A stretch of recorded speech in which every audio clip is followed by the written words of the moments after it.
Scientists finally did a study on forks. It's about time.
What's the worst part about being a cross-eyed teacher? They can't control their pupils.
Noted for the future, of course.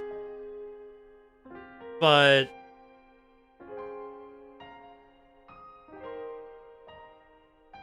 I don't know, maybe for an Uma Musume stream or something. Not that that's on, not... I literally just thought of that at the top of my head. I'm not actually saying I'm planning on doing that! I don't know, but maybe, I don't know, maybe if there's, maybe if there's interest in it, I don't know. How are y'all doing? How are y'all doing? This is a Steins Gate stream. We're doing Steins Gate today.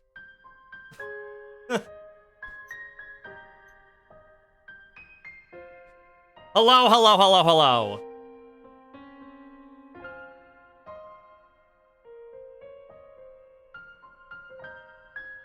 I might as well play the Uma cover of Boku no Oima no Nakade for that one. You know what? You're so right, Pika! Oh my god, you're so right! That would be perfect! That would actually be perfect! You're too used to Discord putting the weeb laugh at the top of the list. Yeah, if only there were a way you could, like, favorite emotes. I mean, maybe you can through Frankerface Z or something, but I don't know. Generally, I just use my keyboard to type them in. And just search for them. But anyway, how are y'all doing today?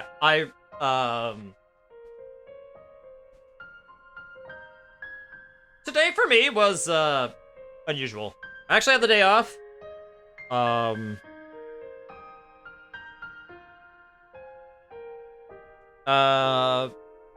Partially because, well, okay, don't tell anyone this, but,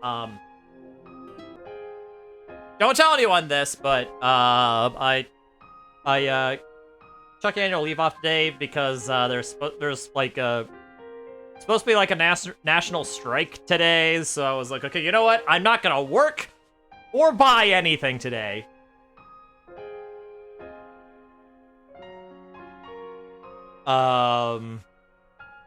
So yeah, I just slept in late and watched Love Live with people.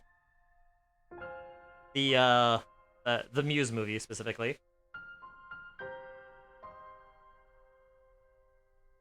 I spent the day off watching a movie and crying. Gosh dang it! You don't have to put it like that. But you know, you never said there was a test. Oh, yep, there. Oh, oh my goodness, Violet. Oh, is there? Oh, is there a test? Oh wait, I grabbed the wrong controller. What am I doing?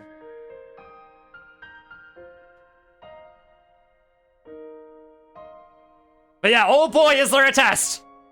Is there a test? Oh boy!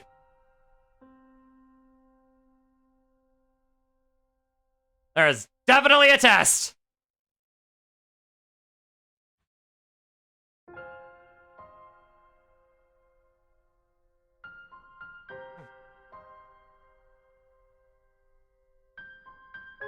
Sorry, I'm thirsty! Well now. Fail the test. Pika, you're not supposed to say that! You're not supposed to reveal that I failed the test! That's confidential academic information that I did not give you my express consent to reveal! Smile!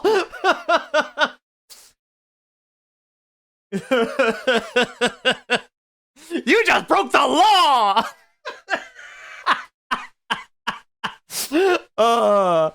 I fail a test. No! It's a lie. He lies as easily as he breathes. If he stopped lying, he would suffocate.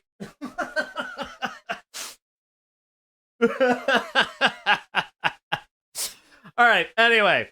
As much as I would like to talk about Love Live, because it is awesome and I do love it, especially once you get to Sunshine Violet.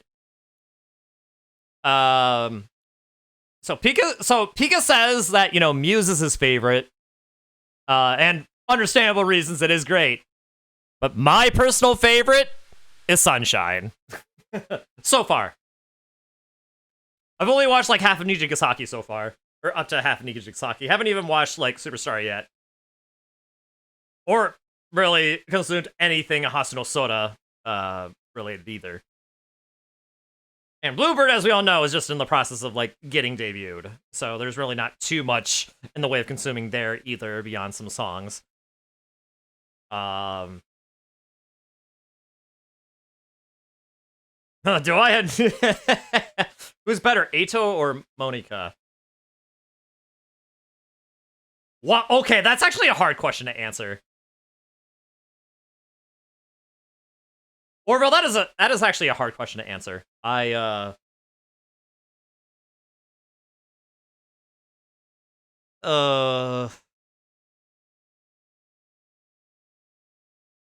say Eito. Because at least Eito has some redeeming qualities in at least one of the routes.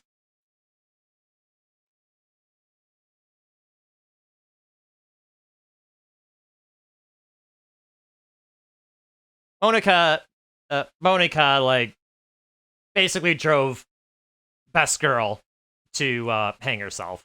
So, yeah, no. Yep, you do have all the information you need. Yep, nope, it's, the test is all Muse related, actually, so you're good there. Trust me, Violet, you'll be fine. If you fail, the consequences of you fail aren't that bad. I just hope you enjoy fasting. Anyway, okay. So as much as I like talking about Love Live because it is awesome, and Sunshine for me are the GOATs, and I love them to pieces. Although I do also love Muse. I love them all, but oh, shut up. We're going into yeah, we're going into Steins Gate. Now, that's the wrong one. That's the wrong scene. That was the wrong scene. Boo, your consequence? stink! Okay, yeah, you're right. That is your consequence, yes. Why are we talking about this in chat when we were in call? Because I'm not in call. White man ad jump scare. I know, right? Oh, you're so right. Anyway, so yeah, we're doing Steins Gate today. It's been a little while since we've done any of that. But in the last one, we did get our second ending, I believe. I believe it was the last one we got our second ending. And then either the session after that or it was like part of the same session, I don't remember. We started a new route. One where instead of answering Amadeus when she called us at the Yanabayashi Shrine, we actually turned our phone off.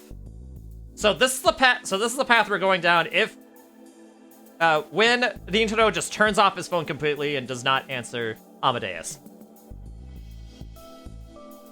Chat looks so nice now. When did that happen? I did a little work. This was some work that I've been meaning to do a little bit. I just was just kind of I was just kind of lazy. It's still a work in progress though. It doesn't look quite how I want it to, and it's a little bit hard to do testing for it because I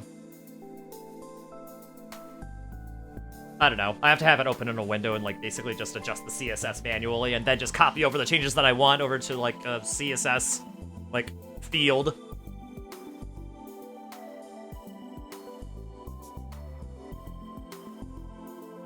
But I'm glad to hear you say that it looks nice. Machi is the king of the stinky, king of the stonky, king of the libel, and king of hating Sayori. I do not hate Sayori! Yuri Natsuki, and Psycho Bay. Why'd you mention Sayori twice? But I don't hate Sayori, I don't hate Sayori, I don't hate Yuri, I don't hate Natsuki, and I don't hate Hirako either.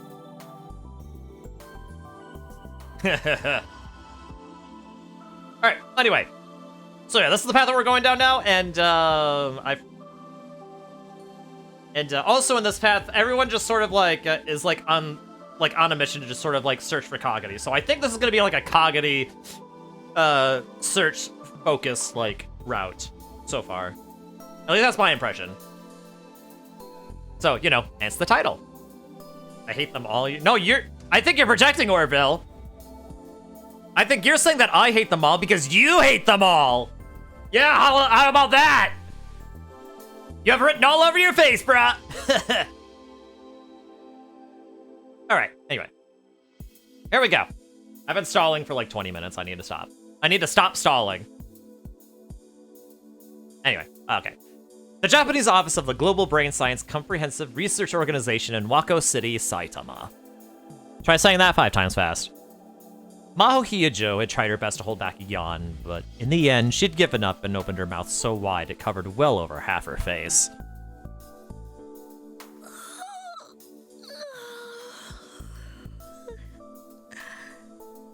One reason was that she'd gotten caught up in talking to Kurisu last night and only ended the conversation after it was late into the night.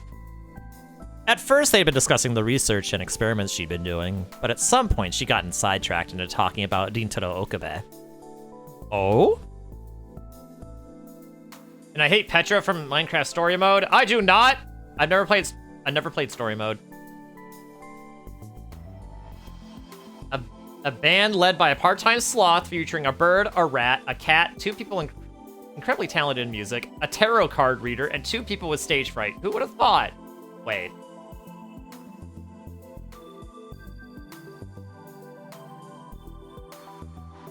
Hold on. Okay, a bird. Okay, I know the bird is. I know the cat. 2 people incredibly talented in music.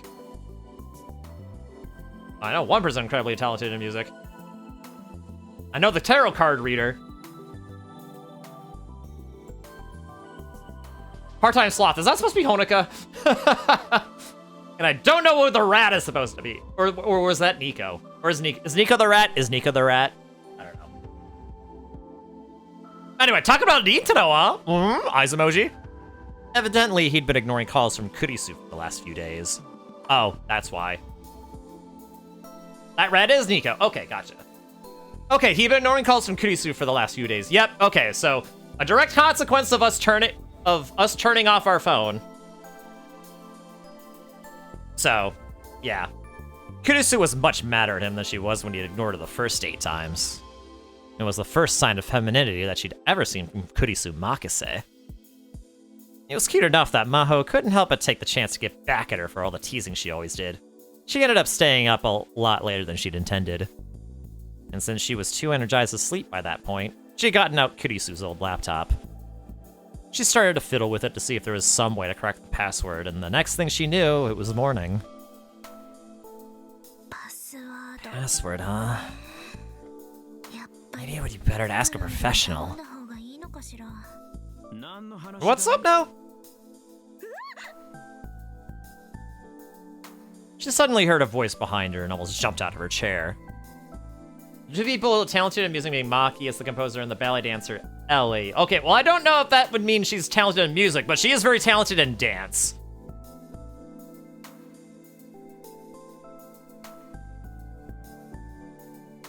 But yeah, alright, pointed up. This process of elimination for the last thing I'm missing. Well, yeah, that's the thing.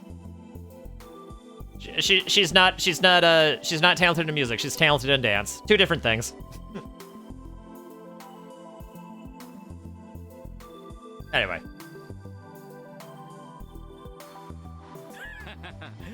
Is it really that surprising? Professor, you're back? Just now. He raised up his hands and showed her some plastic bags from a nearby convenience store.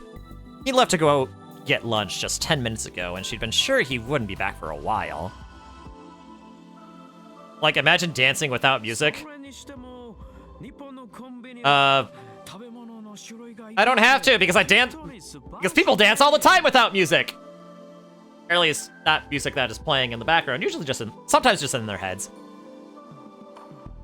You know, Japanese convenience stores have so many foods to choose from. It's truly wonderful. You can eat a different box lunch every day, and a week later you'll have new ones to choose from. And each store's got its own flavor, so you can get your food from them every day if you want. If you keep eating box lunches from convenience stores, you're going to get fat. Still healthy compared to American food. Also, I don't think you have the right to lecture anyone about their eating habits.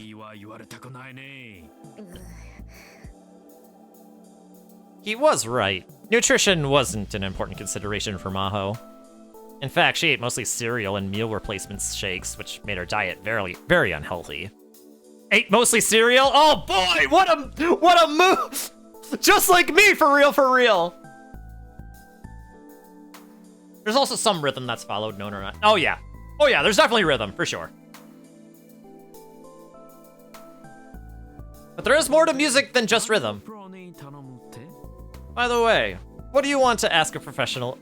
What do you want to ask a professional for help with? Oh, that. It's nothing. Nothing. It wouldn't bother her if Laskinen found out, but for some reason, she suddenly decided not to tell him. Yeah? If there's anything I can do to help, I will. Thank you. I may take you up on that. She stood up and headed for the door. Maho, where are you going? That is your outlook on Muse. Oh yeah. I think that's a great outlook. I think that's a fantastic outlook.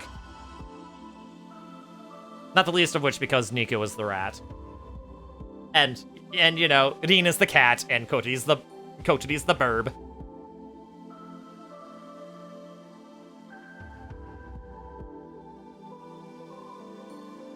Although, if there's one thing that you should change about that, though, is that you should make Maki Knuckles the Echidna, because that is also who she is, IRL.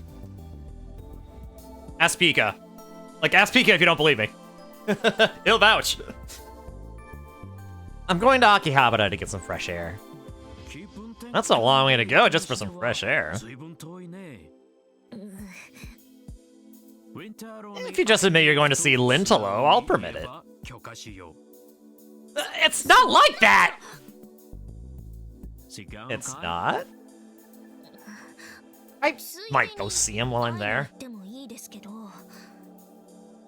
Okuba had a laboratory in Akihabara. Kurisu had told her that last night. She had said something about how he'd been avoiding it for a long time and only recently started going there again. Maho was a little interested in it too.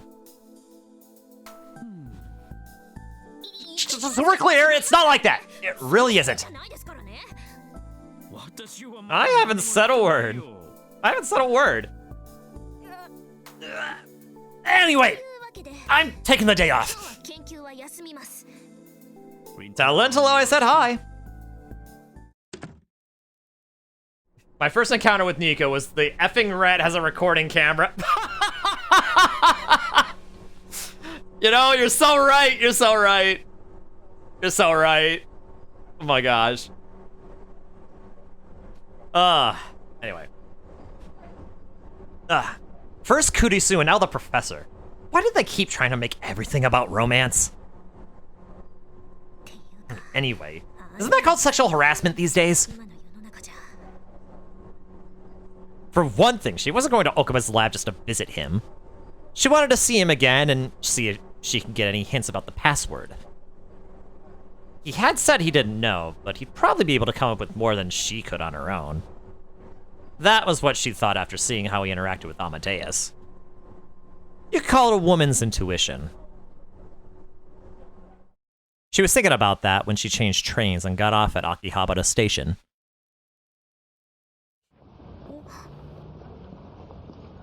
She felt like someone was watching her and spun around. It was a weekday, but the station was crowded. She looked around at all the people, but none of them seemed to be paying her much attention. I must have imagined that, right? She whispered to no one in particular as she started to walk again. Kurisu had told her the location of the future gadget lab. She wasn't that familiar with the layout of Akihabara, but if she needed to, she could ask her for directions. What if she came in unannounced and Okabe wasn't there? That bothered her a little, but she decided she could just leave if that happened. Her eyes lingered on the junk parts lined up in the bins in the shops as she walked, when...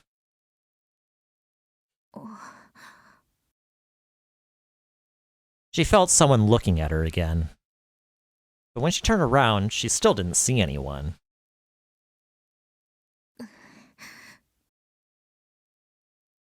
She started walking again, then went around a corner into an alley.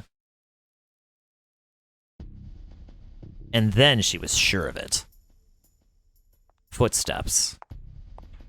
She could hear them behind her. Of course, that was nothing special. She would often be out walking at night and hear footsteps behind her. She'd speed up her pace, only to see an irritated man walk past a moment later. But this time, for some reason, she's sure it wasn't that. She decided to try walking faster and found the footsteps went faster too. When she went slower, so did they.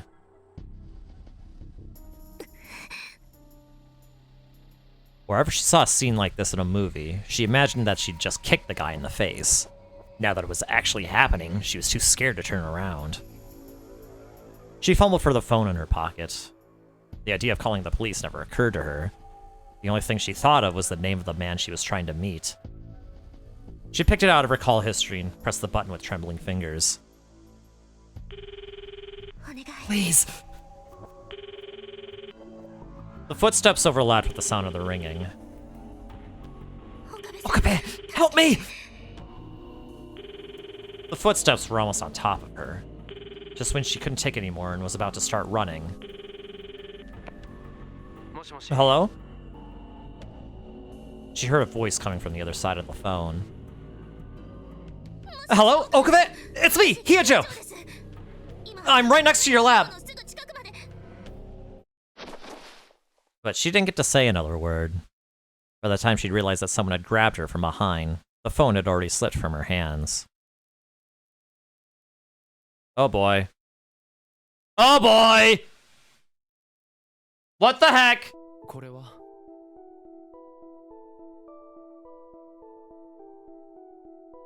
What the heck happened?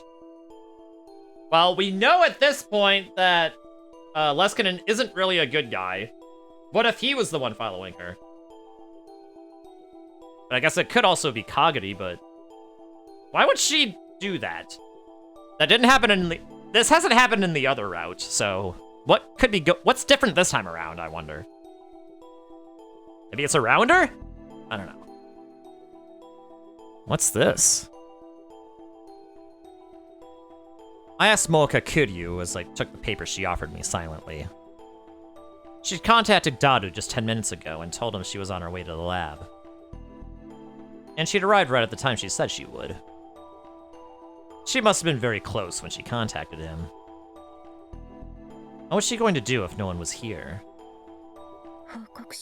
Report.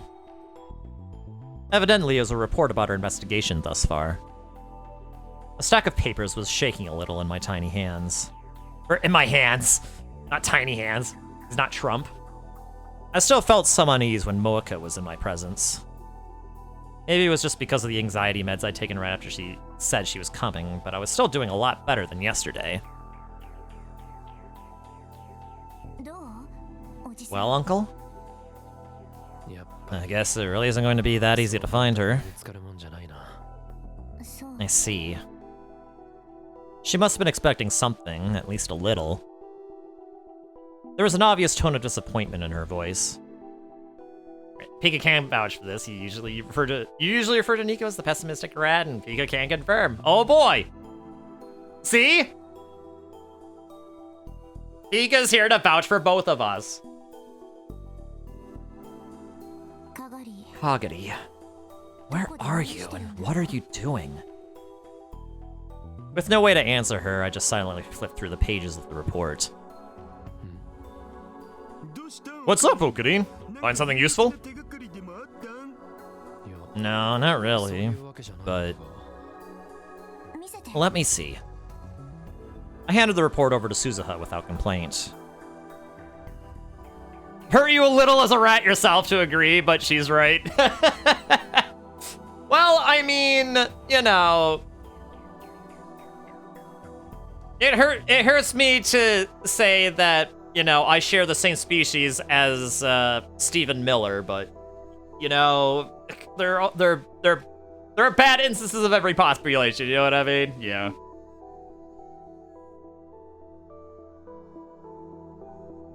And man, that's the second fascist I brought up to this day. This isn't a... What is this stream? It's a Steins Gate stream. Ah. I pointed to the part that interested me with my finger. My investigation has revealed one interesting fact. Over the past 1 to 2 months, it seems another party besides ourselves has been searching for Kagari Shina. What does that mean? Just what you read. Which meant... My phone started ringing before I could finish the thought. No, this must be from... this must be from Maho. Oh, Pika, you cannot watch Rascal Does Not Dream of a Bunny Girl sent by. Oh? Wait, what's that? The caller was Maho Hyojo. This was an important discussion. I just have to call her back in 5 minutes. She'd forgive me for that much, I was sure. I was more interested in this other person who was looking for Kagari. Well, we answer the phone. You know what, just in case. Just in case.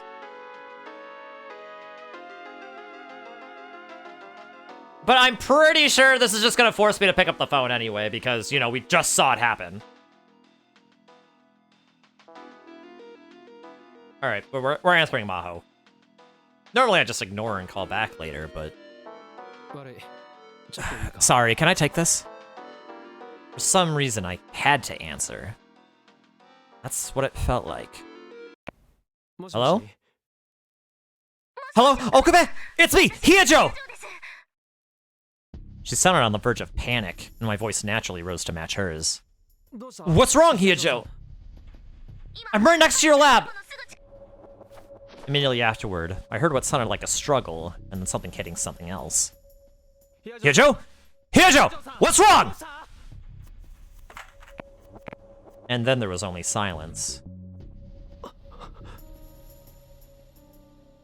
Okudin? What's wrong? From the tone of her voice, it was obvious something bad had happened. Someone's attacking this girl I know! Wait, seriously? Which girl? But I didn't say to answer his question. I grabbed the nearest thing that could serve as a weapon and ran out of the lab. She said she was close to the lab. She was coming from the station and had chosen a route that not many people would go down. She was probably the alley directly in front of the lab. I saw someone there. They were tall and slender, and I could see a tiny silhouette struggling behind them. That was... I knew it. The only girl I knew that size was Maho. Stop it! Let me go! Someone had grabbed her and she was trying desperately to escape. Hyojo! Huh? The person who was holding her turned in surprise at my voice. A woman? It was only then that I realized it was a woman and that she wasn't Japanese. Okabe? Hey! Let go of Hyojo! Did she not understand me? No, but she should have been able to guess what I was getting at. Let her go. I tried to strike a threatening pose with the weapon in my hand. I finally realized that what I'd brought was the Sayaloom saber. Still, it would serve as a bluff. I'll say it again. Let her... It's not like that, Okabe. Huh? It wasn't? It wasn't like what? The woman let go of Maho and smiled. She walked towards me with her arms open wide. Are you Maho's boyfriend? What? Wait! Before I could ask what was going on, she'd wrapped her hands around my back and given me a firm hug. I told you he is not! I had no idea what the hell was going on, but the two soft objects pressed into my chest kept me from moving. Then, you know her, Hyojo? I'm sorry, it was my mistake. I'm Judy Reyes. Pleasure meeting you, Mr. Okabe. The woman named Judy Reyes offered me her hand, her broad smile like the sun itself. Nice to meet you. Japanese will do just fine. What? You speak Japanese, Professor? Yes, actually. I had no idea, but why? Because it's convenient, Maho! When a girl gets to be my age, a lot happens. Her mischievous wink looked pretty good on her. Anyway, I'll introduce myself properly. Judy Reyes. Nice to meet you. I returned her handshake. Rintarou Okabe. Professor Reyes says she came to Japan for an AI conference. She's a professor? At Victorchondria? I research psychophysiology. It's the intersection of psychology and biology. In other words, she researches how the activities of the brain affect the inner workings and diseases of the mind. In that sense, her research is a lot more useful to humanity than ours. That's not true. Depending on how it turns out, your Amadeus could turn to an incredibly useful piece of technology. It makes me happy to hear you say that. In short, Dr. Reyes had happened to see Maho on the streets of Akihabara, and had decided to surprise her by grabbing her from behind. Still, that's pretty mean of you, following me all the way from the station. I followed you? From the station? That's right. You followed me the whole time, didn't you? No, I didn't. I happened to see you from that shop over there and decided to surprise you. What? Maho had only just relaxed when Dr. Reyes' answer drained her face of its color. Hyojo, someone followed you? Yes, that's what it felt like. Did you see anyone suspicious? Dr. Reyes denied it with that unique shrug that foreigners always do. I looked back over the alley, but of course I didn't see anyone. I must have been mistaken then. I'm sure you were. Japan's the safest country in the world, right? Was it? What are you going to do now, Maho? Reyes seemed to sense something in Maho's silence. I see. Alright, I'll be on my way then. We should talk sometime, Rintarou. Bye! She gave me a meaningful wink as she left. The station was in the opposite direction. Should I have said something? I got a strange sense that she was feeling me out, but it seemed like a waste of time to resist. Brother indeed. So, this is Hyojo. You remember me telling you about how I met her at the seminar, right? Sorry for all the fuss. I ended up taking Maho back to the lab, where everyone was waiting for my return. Suza had actually gone out once to look for me, but evidently by that time I was already gone. Well, I'm glad it was nothing. After I gave an introduction and an explanation, everyone let out a sigh of relief. Maho seemed to want to ask a lot of questions about the lab, but I had something I had to finish first. Sorry. Where were we? We were talking about another group looking for Kagari-tan. Yeah, that's right. That... Is that true, Kiryu? It's true. I looked back down at Mocha's report, where she'd written all the details. She'd even hired a private investigator to check it out. Which meant that it was probably true. There's no chance it was Suzuha? I thought of that, but some of the people looking for her were men. Some were even foreigners. Foreigners? Why would they be looking for Kagari? I'm the only one with any connection to Kagari in this time. So why would anyone... Could it be CERN? Maybe CERN realized that she was from the future and had gone looking for her? But if that was the case, then Mocha would have to know about it. No, the Rounders were all given their orders individually, so it makes sense if she didn't know what the others were up to. Kagari Shina's been here for 12 years. She has to have met some people during that time. Or like she couldn't survive that long without somebody's help. That's true. In other words, what this report tells us is... someone who knows who Kagari Shina is has started looking for her recently for some unknown reason. That means that at least until recently she was alive. Oh, that's right! Unless they could travel through time like Suzuha, if they were looking for her, that meant they'd known where she was until she disappeared. If people had started looking for her in the last few months, that meant she'd been alive until then. There's nothing else to be learned from Moeka's report. What will you do? Shall I continue the investigation? If people were looking for Kagari in Akihabara, that meant she might still be here. Alright. Moeka took her payment for the work she'd done so far and left the lab.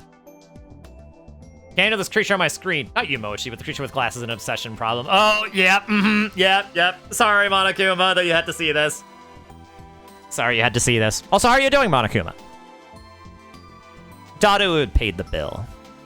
It seemed that when his future daughter was at stake, he was willing to spend money. You're looking for someone? Maho had been looking around the lab with interest. Doing good? That's good to hear. Yeah, just a girl I know. It worried me that some of the people looking for Kagari Shina weren't Japanese. And there was a quick save!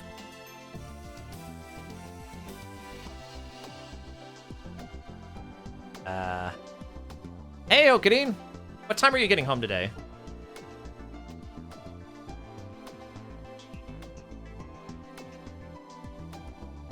I'm just gonna say I won't be coming home tonight.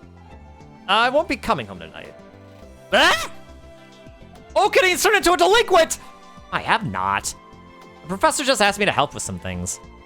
Oh, you scared me. Don't work too hard, okay? Mochi willing to spend money? Holy moly, there's two Mochis! It's not me! I'm not that willing to spend money, except for the times I'm willing to spend money.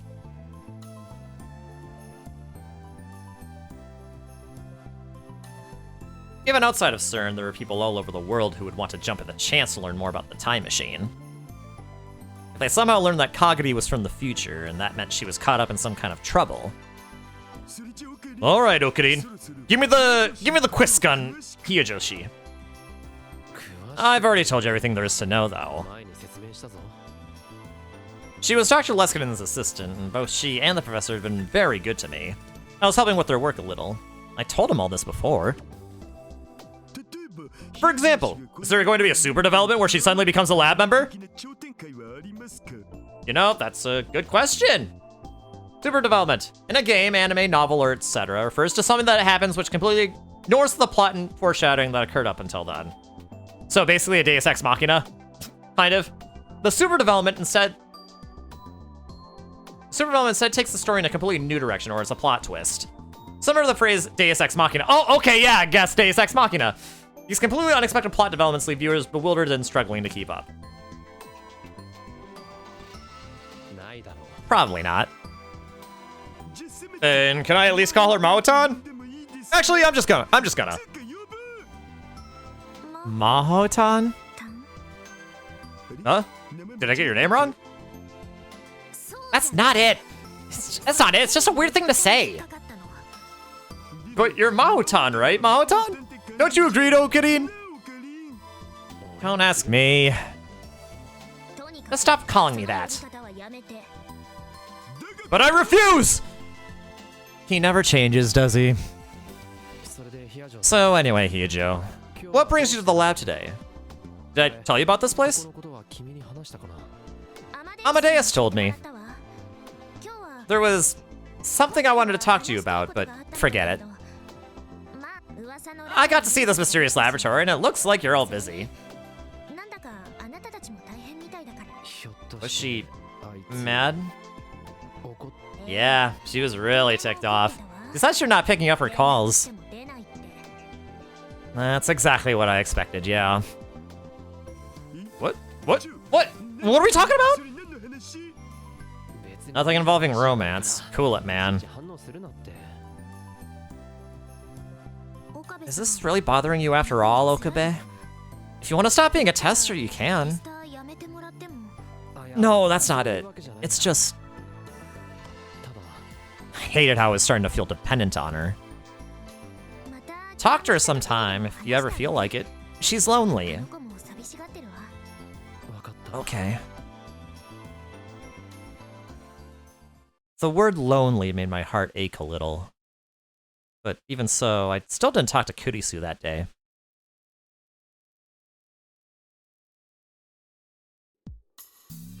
Several days had passed since Moeka had given her a report. I checked last night, and evidently there was nothing new to say. She had her deadlines for her magazine, she said, and couldn't spend a lot of time on it.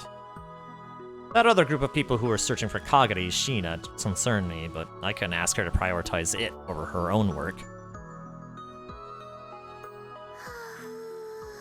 She is very disappointed. Is this about the Christmas party? Yep. Kaede and Fubuki are both busy. And Ferris is at work, and Naya's going to spend it with her dad. And Daru says he's gonna go have fun with Yuki. That's a good thing, isn't it? I'd heard that Suzuha had gone through a lot of work to set that up. She was always complaining that Daru wasn't making his intentions clear with Yuki. From Suzuha's perspective, her own existence was at stake. Even if it was already fated to happen, something still might interrupt it. More than anything, she probably wanted to see her mom and dad getting along in this peaceful world. Something came out of this, so it would probably make her feel better. You sure you don't want to spend Christmas with your family? Your dad was reserving a cake. You met my dad? I ran into him near my house. He was all excited because he was reserving a big cake to surprise you. I see. Maybe I should do that. Oh, but don't let him know I told you. It's supposed to be a surprise. Yeah, okay. But what are you going to do for Christmas? I guess I don't have any plans. My family never did stuff like that. The guys at school were having a men-only drinking party, but I hadn't been invited. I kept telling them she wasn't, but they insisted on thinking that Mairi was my girlfriend. Some of them had it out for me because of that. Didn't you say that one year you asked Santa for a present, the next day you found vegetables under your pillow? Yeah, and it was obviously stuff left over from the day before. When I went to complain, my dad yelled at me and told me we weren't Christians anyway. Honestly, I'm amazed I actually grew up alright. Well, if you could call how I ended up alright. Once Christmas is done, there's Kamima, and then New Year's. The year just flies by. You're right. It hadn't flown by for me at all. I'd gone through the same span of days again and again. For me, the year had been unimaginably long. Oh, I know! Hey, Okarin! Since we can't have a Christmas party, how about we have a New Year's party?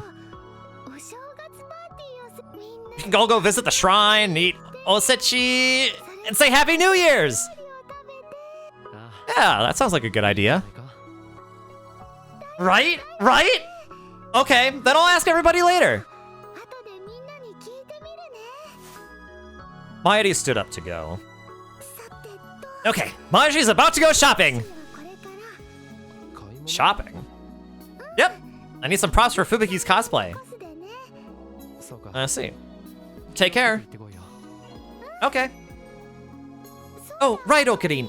Lukuko wanted to talk to you about something. Oh. That's right. Lukuko had called me. After that, Mocha had come and so much had happened that I'd forgotten. Knowing Lukuko, since I told him I'd call him back, he'd probably been waiting for me this whole time. Got it. I'll get in touch with him. Okay, thanks. Bye-bye. Mayuri put on her coat, waved, and went out the door. Alright. I should get in touch with Lukuko. Oh, it quick saved!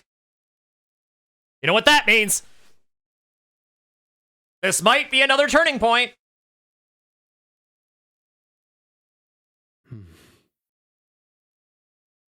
So you wanted to talk to me. What could it be about, I wonder? He wasn't going to tell me he wanted to be a girl again, was he? No, no way. I'd only heard about that because of the phone wave. Then...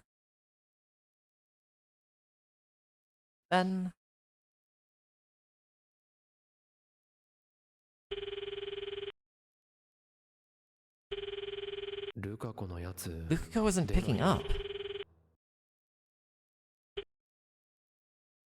Oh well. I'd have to send him a Rhine. I typed in my message and sent it. And then I waited a while for a response to come back. But there's no sign of him even reading the Rhine message. Was he busy with something?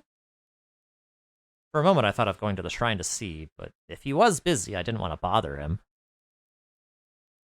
He'd contact me when he had time. Just when I was thinking about that, I heard footsteps coming up the stairs outside the lab. It didn't sound like Daru. Daru's steps were a lot heavier. Come in. Oh, there he is! Hello. Lukuko. Good, Okabe. I'm glad you're here. It was Lukuko, the boy I'd just been trying to get a hold of. Sorry, I totally forgot. So I just called you. Huh? Oh, you're right. I'm sorry. I didn't notice either. He looked guilty, as if he'd done something wrong. Oh, it's fine. Anyway, you've got to be cold. Come in. Oh, sure. But he hesitated, seemingly distracted by something behind him. So, Okabe, I was going to talk to you about something. Sorry, I didn't mean to pull out my phone.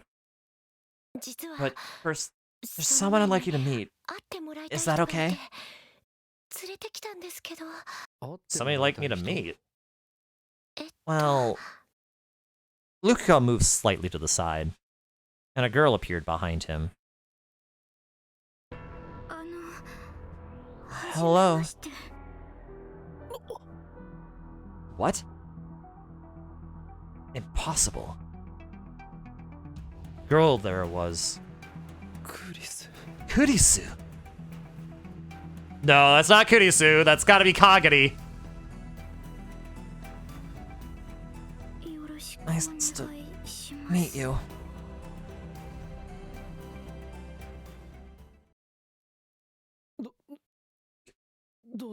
Come in. Thank you. I offered her a cup of tea I poured out of a plastic bottle, and she thanked me in a voice that was almost impossible to hear. For my part, it was all I could do to keep the hand holding the cup from trembling. I took another good look at the girl sitting across from me. She looks just like her. Not like Lukuko. The girl in front of me looked just like Kurisu Makise. Her brown hair, slightly slanted eyes, her unconcerned expression. Right now, there was no sign of her strong-willed nature, but other than that, they were identical. When I first seen her, my heart felt like it was going to stop. But on closer inspection, some parts were different. Like, the size of her breasts. Is she about our age? She looked older than Lukuko. I knew Lukuko had a sister. Could this be her? She had a quiet air about her that seemed similar to Lukuko. But I thought I remembered hearing that Lukuko's sister was actually quite cheerful. Okabe? Nothing. So, Lukuko. Lukuko? Oh, excuse me. That's just what I call him. Since, you know, he looks like a girl. I just realized that it was a pretty rude nickname. But it was a habit now, and there is no changing it. I see. Her expression softened just a little. She really did look just like her. I took a shallow breath and forced myself to relax. So, Lukuko, who is this? Well, remember how I told you my dad had a visitor staying? Yeah, you told me. Is this her? Yes. That was a surprise. I thought a friend of your father's would be older. Oh no. More precisely, someone my dad knows brought her. Oh. So this wasn't the person who was talking about Harumi. That made me feel a little better. So, I wanted to talk to you about her. Before that, can you tell me your name? It's hard to just keep saying her.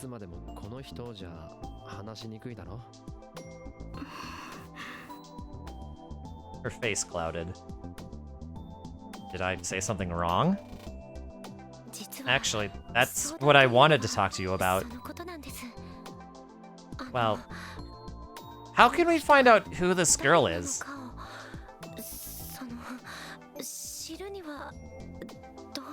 It took a moment before I understood what he said. Wait a second, Lukuko. What do you mean?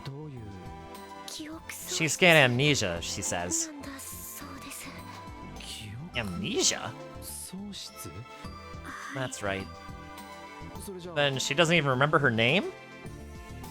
That's right. Or who she is?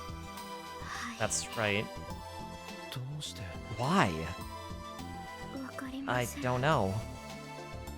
Well, of course not. If she knew, she wouldn't have amnesia. But why come to me? I thought you might know of a good way to bring back someone's memories. You talk about memories in the brain and all that complicated stuff all the time. Anything you can do to help me bring back my memories would be wonderful. If there's capital murder, what happened to lowercase murder? It got capitalized. Best answer I have. Oh, wait. Sure, I talked about that stuff a lot, but I'm just an interested amateur. I don't know anything special. I knew how the brain worked and how it was laid out, and I knew what amnesia was. Bringing back someone's memories was a different matter. Even the latest— you stink! No, you stink! Even the latest medical technology would be useless. Unless, of course, you had your memories stored on a system like Amadeus.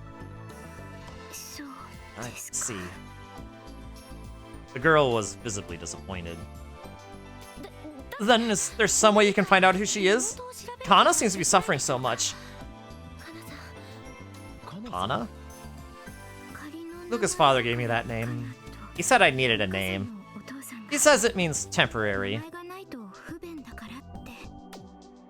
It doesn't sound like a lot of thought went into that. Was that okay? He said since I wasn't going to be using it forever, it would be better this way. I couldn't tell if that was deep or not. Okabe, is there anything you can do? If you could at least find out her name. I'd love to help, but wouldn't it be faster to go to a private investigator? Private investigator? Like a detective agency? Yeah. But even that's gonna be rough with nothing to go on at all. You didn't have a wallet or bag or anything? No, nothing. Nothing? Not necessarily something big. I'd imagine there has to be at least one thing. There is one thing, but I don't know if it'll help. Is it the Upa? She slowly took out a handkerchief, as if it was something that was very important to her. Whatever was inside must have been the one thing she was carrying. May I see? Yes. Huh? Do we have visitors? Almost at the exact same time Kana opened the handkerchief, I heard Mayuri's soft voice from the front hall. Evidently, she was back from shopping. Suzuha was behind her, too. That was a rare combination. Had they run into each other on the way? This might be convenient because Suzuha should recognize her. Maybe. Hopefully. Oh, Mayuri. It's Luca! Brother Luca, who is this? She's a guest who's staying with my family. Kana bowed her head a little. Wow! For some reason, Mayuri gave a happy little sigh as she looked at the handkerchief in Kana's hands. That's an Upa, right?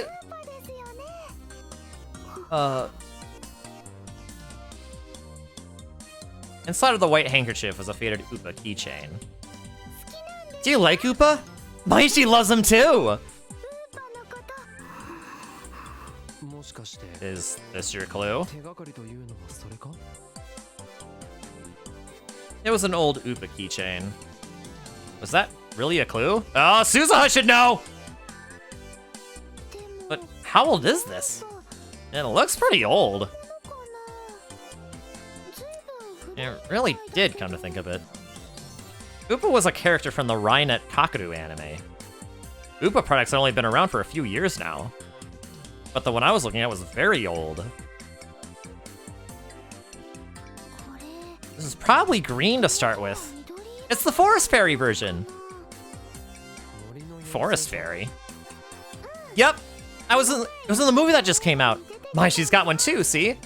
But the design's a little different. I couldn't see any difference at all.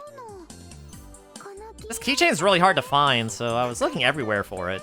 And then Luca found it and bought it for me a while ago, remember? Yeah, I just happened to see it on sale. That's strange, though. If it's from a new movie, it can't have been on sale that long. And yet it's so old. Huh?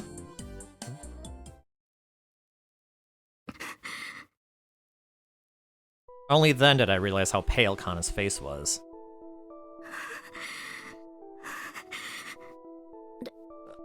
You okay, Kana? Are you not feeling well? I'm fine. Kana tried to stand up and almost fell forward. Lukuko quickly grabbed her. I know. I'll get you something cold. I went to get a bottle of water out of the fridge when I noticed that Suzuha was staring at Kana in shock. Suzuha? This is impossible. Strangely, Kana wasn't the only one who was shaking a little. Suzuha was too. No. That Upa. What's wrong, Suzuha? I know that Upa. It's...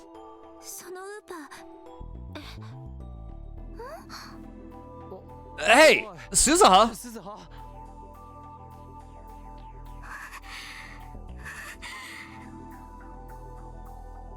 Kana staggered a few steps towards Suzuha, and then a few steps more. Couldn't be. No, there's just no way. But... Are you...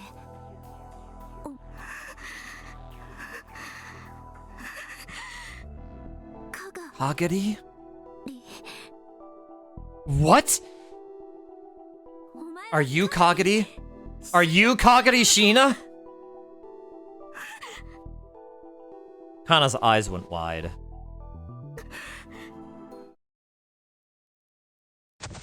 And she slowly collapsed to the floor.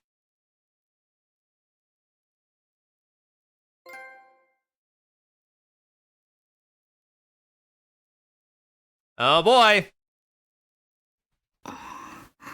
Kagari confirmed! I mean, I knew she was Kagari. She has way too distinctive of a design.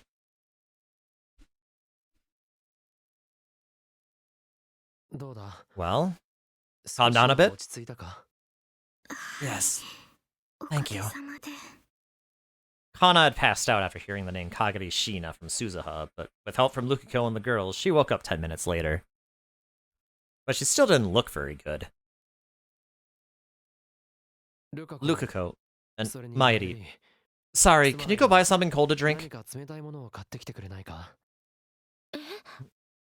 And some of those cooling sheets that you put on your forehead would be nice too. I felt bad for Lukiko, but I probably didn't want either of them hearing what we were about to discuss. Yep, okay. Let's go, Luka. Yeah. Lukiko seemed interested in hearing about what was going on, but still, he went along with Mayuri. What happened next was the problem. Kana. Kagari, where have you been? What have you been doing? What? Suzuha opened her mouth the second Mayuri and Lukiko left. Her words were as sharp as a knife blade, and Kana looked terrified. What the hell were you thinking when you— Wait, Suzuha. She's lost her memories. What did you say? I explained what had brought Kana here. Oh, and got a Ryan message. Sorry, I forgot all about yesterday. I'm about to reveal an important secret to you, nya.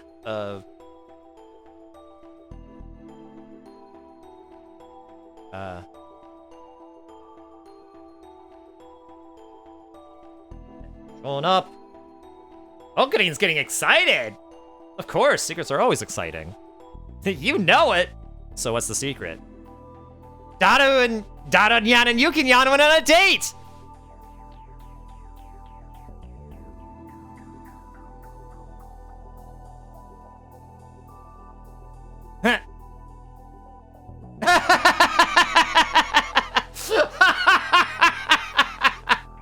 Okay, they just ended like that. Okay, that's funny.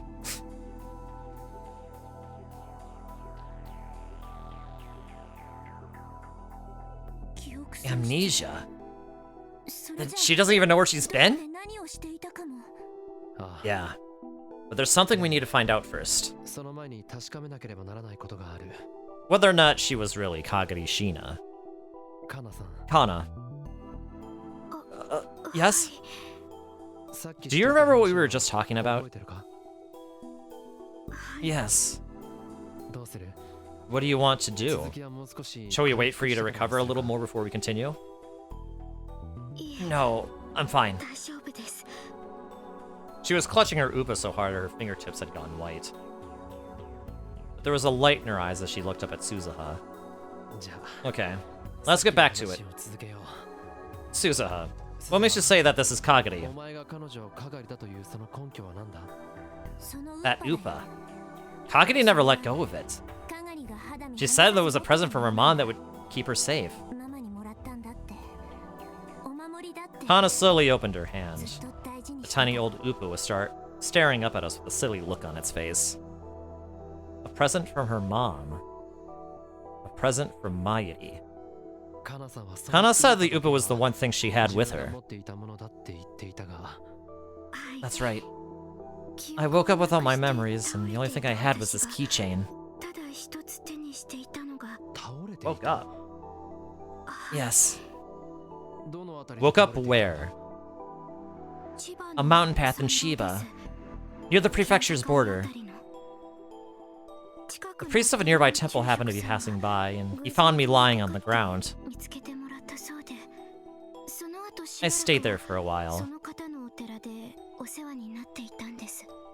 But they said the temple was a place of spiritual training, and they couldn't let a girl stay there for very long. So they sent you to Lukako's place? Yes. The priest thought that Luka was a girl. So they thought it would be good to send me to a home with a girl my age. I never thought of that. Only I'd known you were so close. The guest that Lukako had mentioned a few days ago was probably that priest. Which means that Kagari Shina, had been there the whole time. We've been searching blindly for her without any idea. And she'd been there the whole time. If only I had taken Lukako's call, we wouldn't have had to go through all this. So, Kana, did you remember anything when you heard the name Kagari?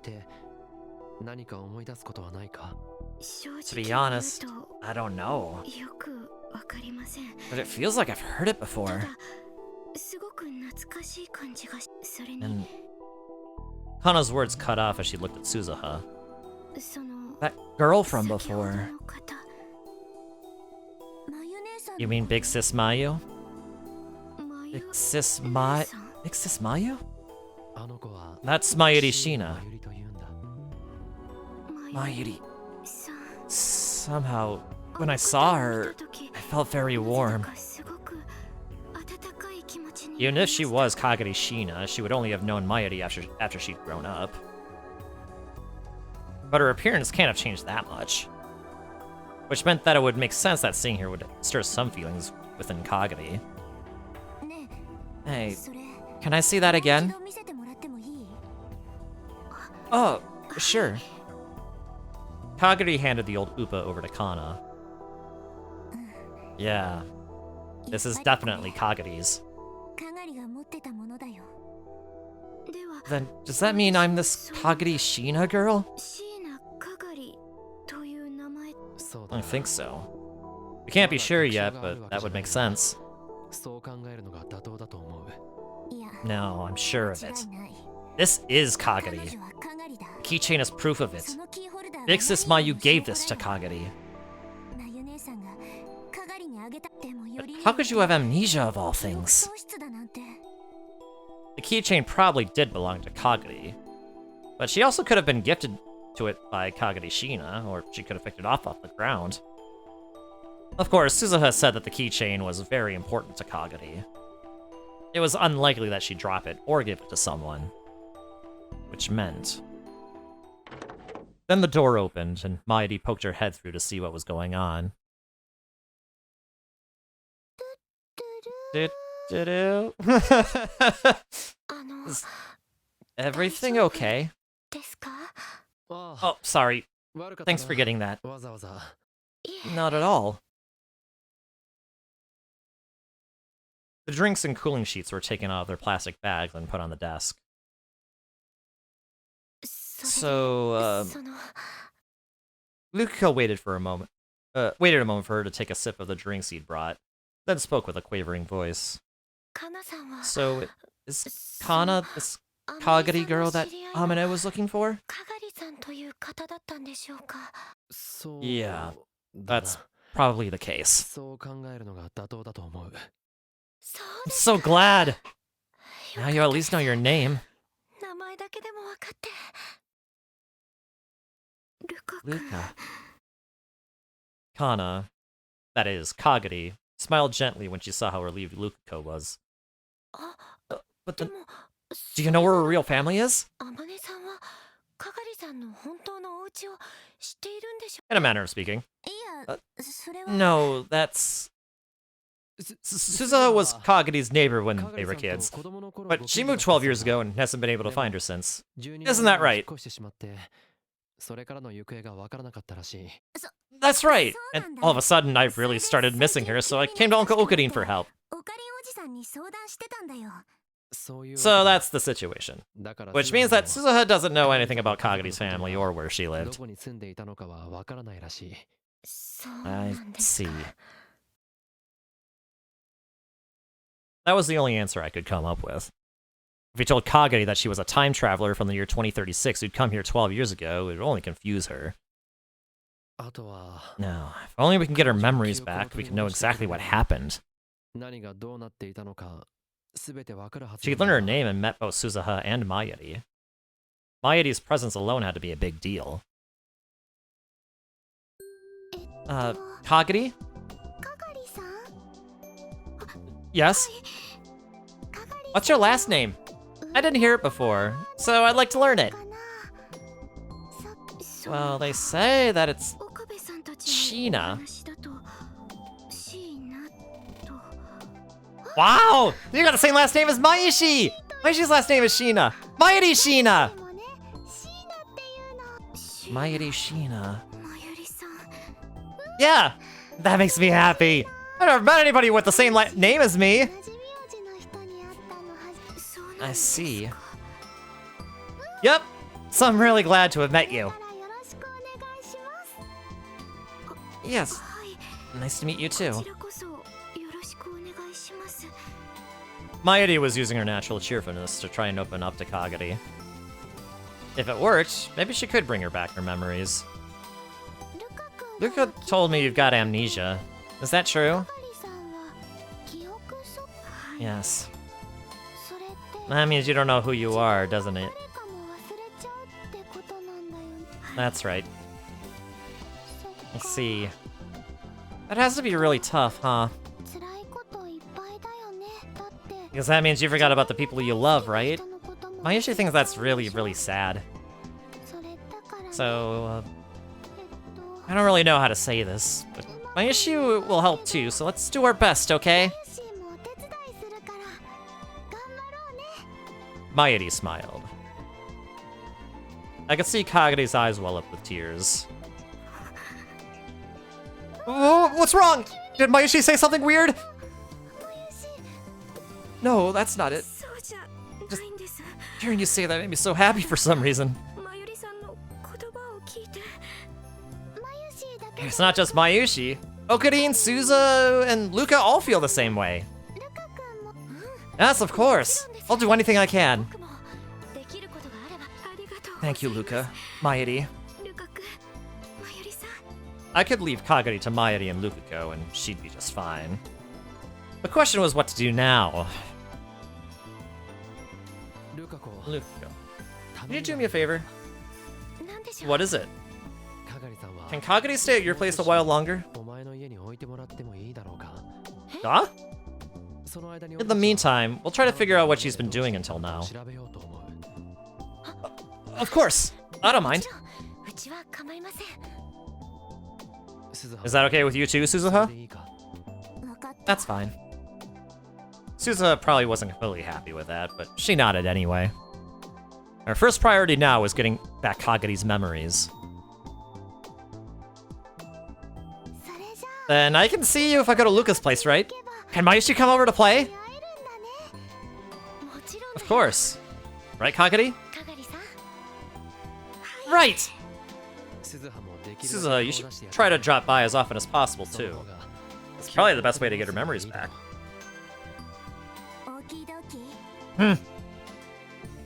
Oh, right! If we're not having a Christmas party, I'd like to have a New Year's party. Can you help too, Kagari? It would really make me happy. Can I? Of course! Right, Luca? Yeah. Let's all have a party together. Anytime you got 3 girls together, they'd start chattering like birds. The girls, although one of them was a guy, began to chatter away. I had my own work to do. First, I had to let Moeka know we'd found her. I don't know about that, actually. Do we really? I don't think we should. Okay. All right, so I have my thoughts on this so far. 2 thoughts.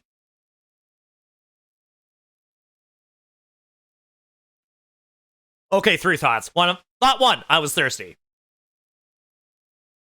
Thought number 2. Isn't it convenient that Kagari has amnesia? And I'm not just saying that because she doesn't know anything about her past up to this point, or like when she got her, like what caused it, and now I have to figure that out. No, that's not why I think that's convenient. The convenient thing that I'm thinking about is that we knew that she was brainwashed in that other timeline, right?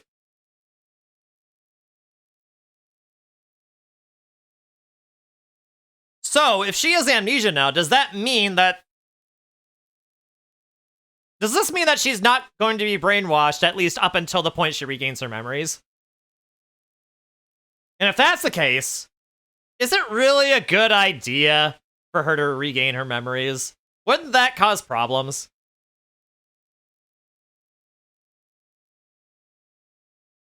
Second thought, and that's actually relevant to this one, is having Moeka find out about her.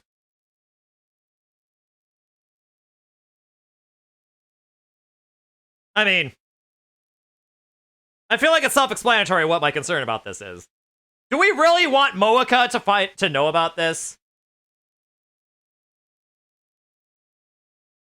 She's an enemy. I don't trust her. Hi, Onyx. Speaking of people I don't trust, hi. No, I'm kidding. I'm kidding. How are you doing, Onyx? How are you doing?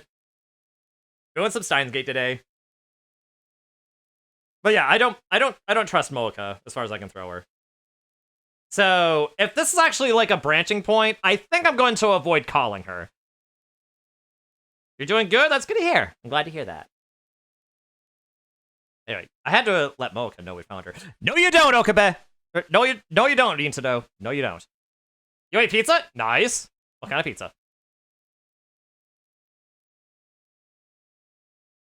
Never mind. They're gonna force me to do it anyway.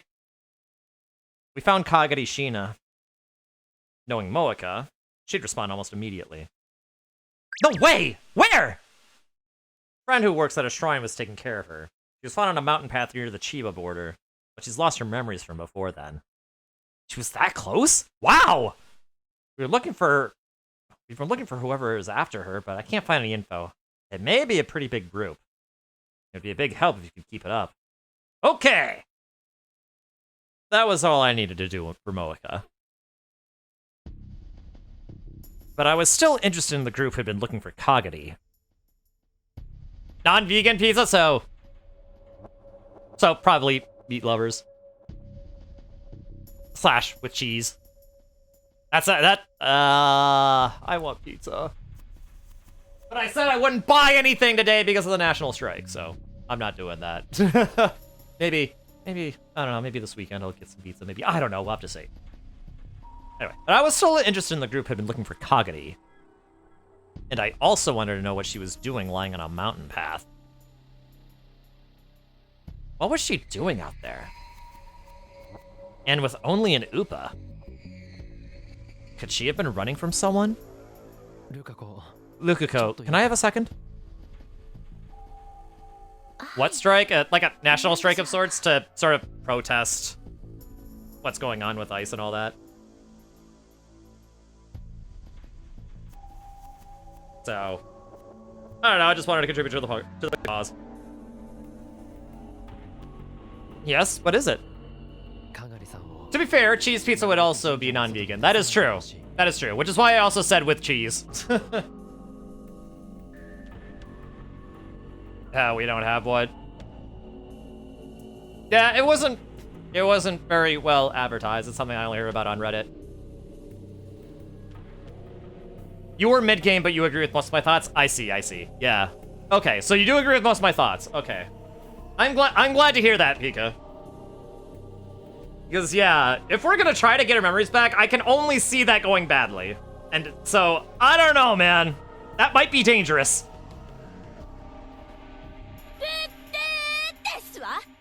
What do you mean that's wrong? What do you mean I'm wrong? I'm not wrong.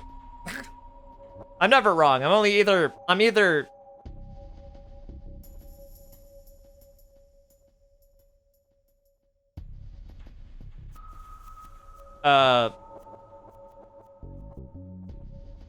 okay, what was that thing that Nacho said? That he says he was never wrong. He's either lying or something else. Rar. Yeah. I'd like to try to keep Kagari from leaving the shrine as much as possible. Why? Don't ask the reason. Please. Yes, alright. If you say so, Okabe. It couldn't hurt to be careful. If it was nothing, then that was fine. Once Kagari got her memories back, I knowed for sure. Nobody knew when that would be, though.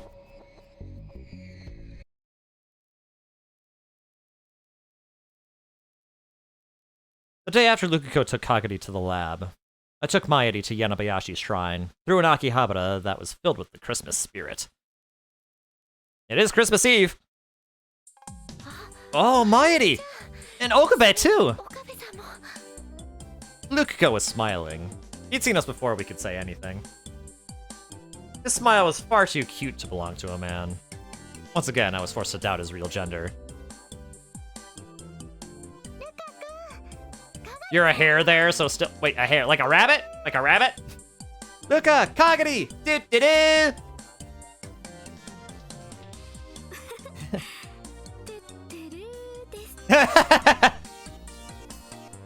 Wow, Kagari! You're amazing! Huh? Why? Because even when Mayashi says toot-to-doo, no one ever says toot-to-doo back at first. It's hard for someone who's only just met you to understand that it's like a reading. Yep. So everyone says, what's that? But you just said toot-to-doo right back! So I'm impressed. I didn't... I just kinda... thought I should, maybe? Maybe Mairi's strange greeting had embedded itself in some part of Kagari's mind. Which meant that even 25 years from now, Mairi was still saying doo-doo-doo? Women. Hey, women are great! Well, knowing Mairi, that wouldn't surprise me at all. Oh, hey, it's saved! No, so this chapter's name is called The Orbital Eclipse, by the way. I'm pretty sure I didn't say anything about Kagari. Is there something bothering you? I'm honestly a little relieved that Kagari lost her memories. I'm scared that they might come back. Oh, even Suzuha! Even Suzuha thinks it might, you know, it's probably a good thing. Or that would probably be a bad thing if they came back. I'm sure she hates me. Oh, but not for the same reason. You might be a femgirl lesbian. Woo! Lesbians are great too! But you still want them to come back anyway, right? Yeah, I guess. Dwelling on the past won't help. It just kind of bothers me. Sorry, don't tell anyone about this. Got it. Oh, Okabe. Do-do-do to you too. Thanks. I still didn't know how to deal with her. She'd been 10 years old when she was separated from Suzuha. If that was 12 years ago, she should be 22 now. That meant she was older than me, but she was also Mairi's adopted daughter. That would make her like Suzuha, who is Daru's daughter. Suzuha was at least the same age as me and Daru, so I didn't need to worry about being polite to my elders, but...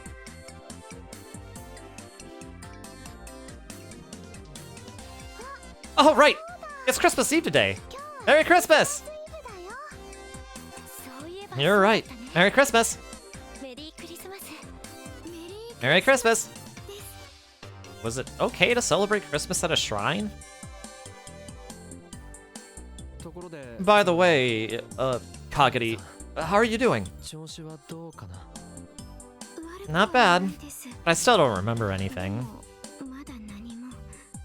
No, there's still a need to force yourself to remember things. When the time comes, the memories will come back on their own. It's better to think of things that way. I understand. Of course, she probably wanted to remember them faster than that. Something wrong? No, I was just thinking that Luca, Mayuri, and you, of course, are all really nice. No, I'm not really nice. You don't need to blush. She'd been so depressed when we first met that this was probably the first time I'd seen her smile.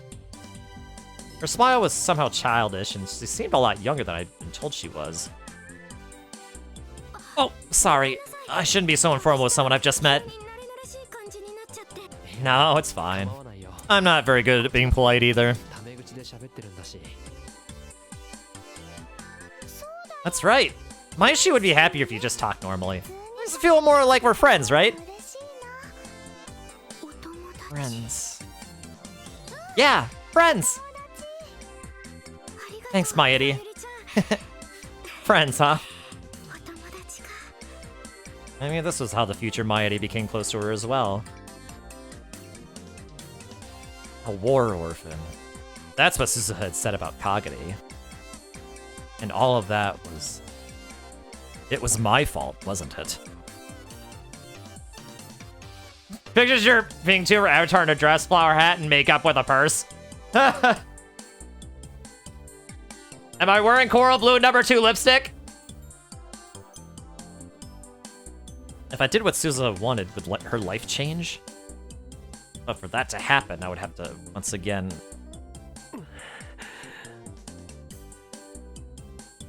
Okabe, are you okay?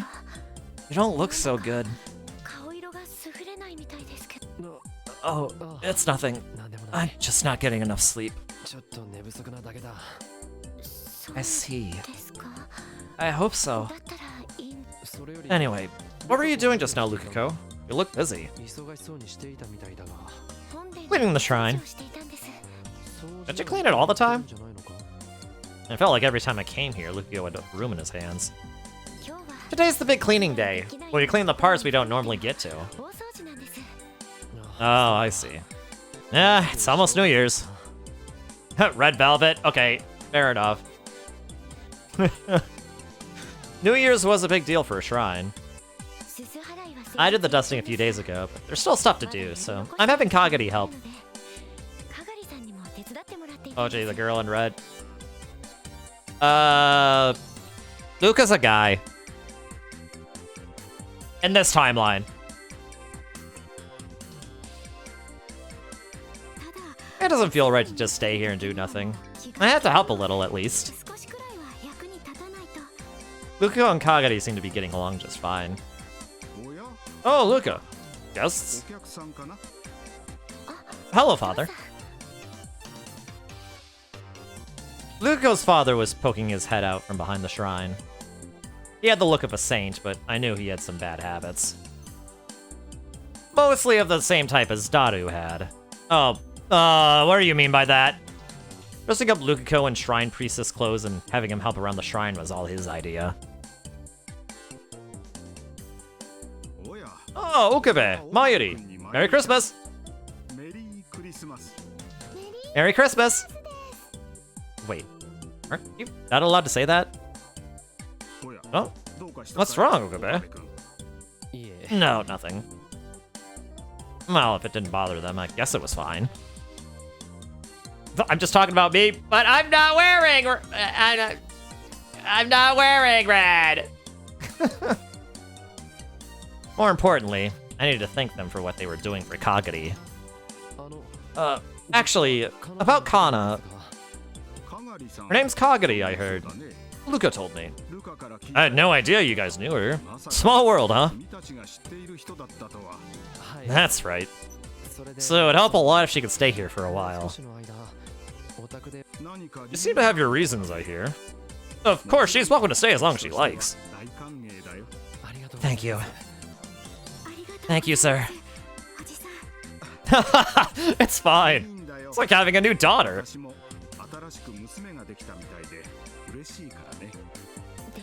New daughter? Father, you already have my sister. She never comes home, though. She knows I miss her, and she's just being mean.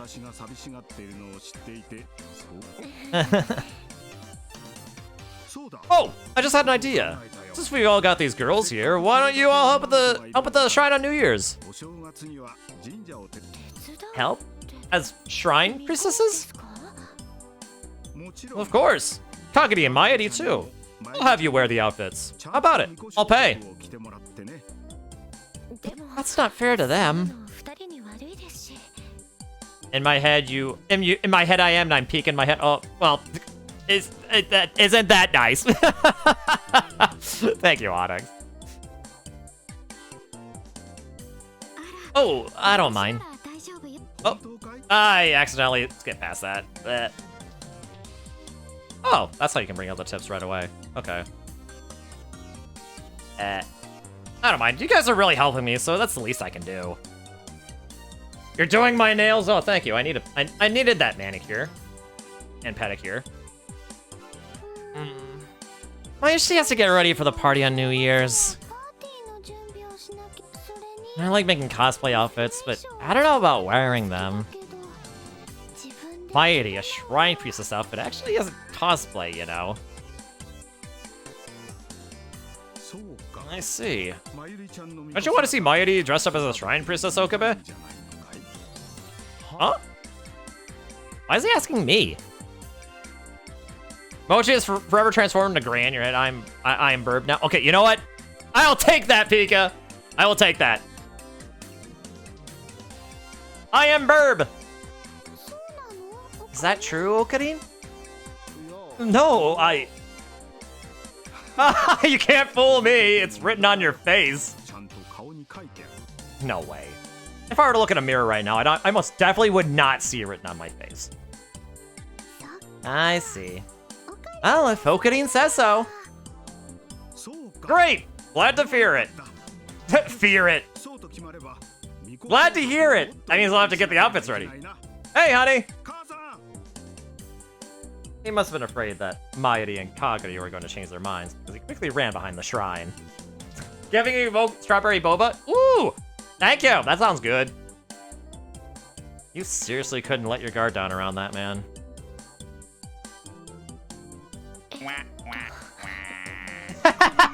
Thank you. Sorry. Oh, there's no reason for you to apologize. But I know you're looking forward to that New Year's party. I can still do it after I'm done helping here, so don't worry. Yeah, that's right. I'll help too. Ask for anything you need. Thanks, Luca.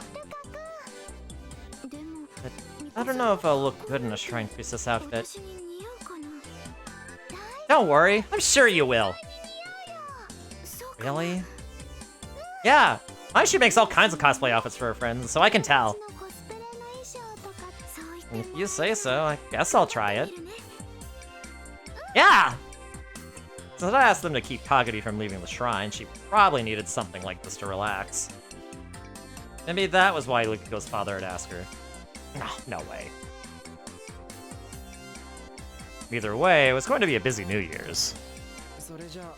Okay, I'll be going. You're leaving already?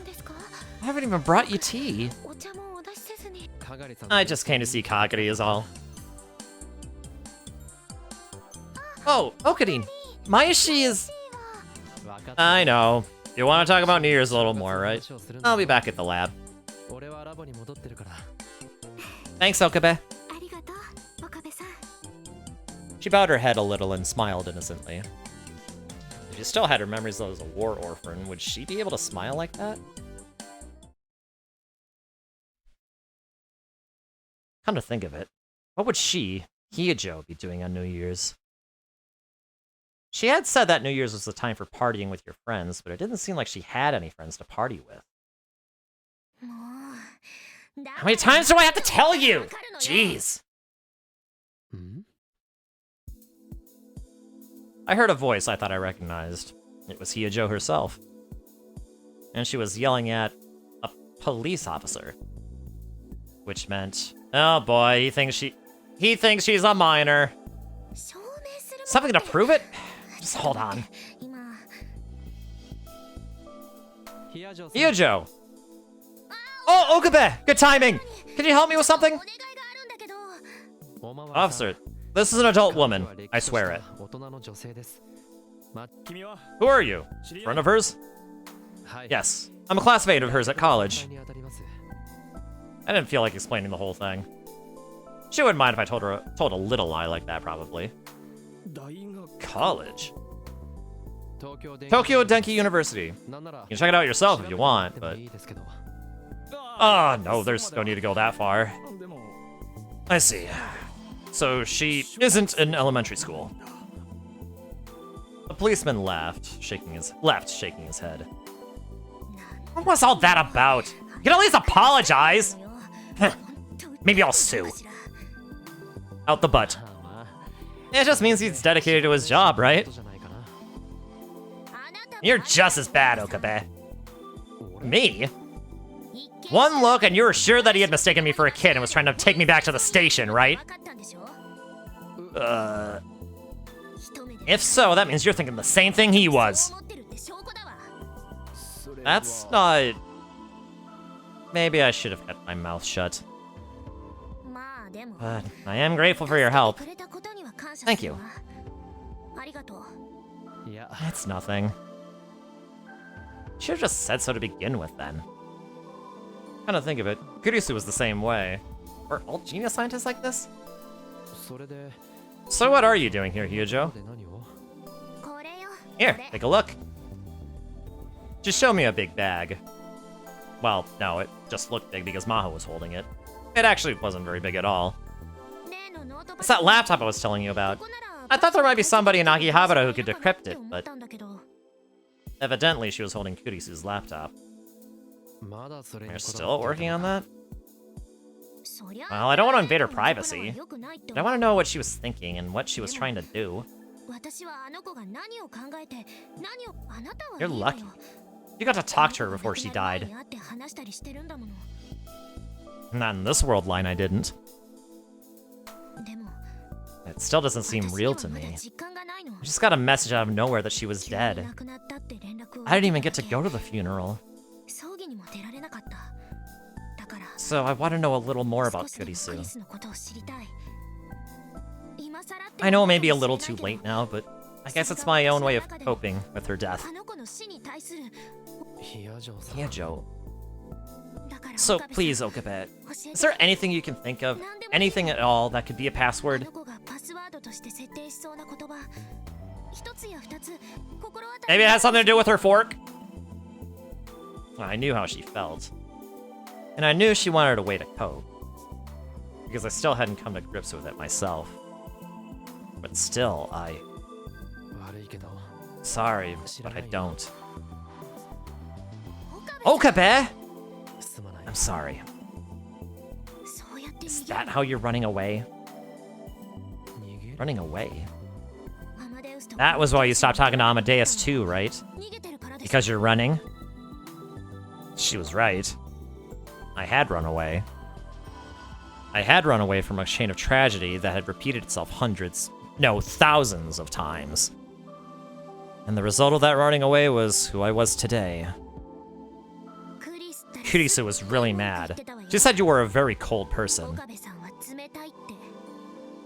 I could imagine. Knowing her, she probably said all kinds of things about me.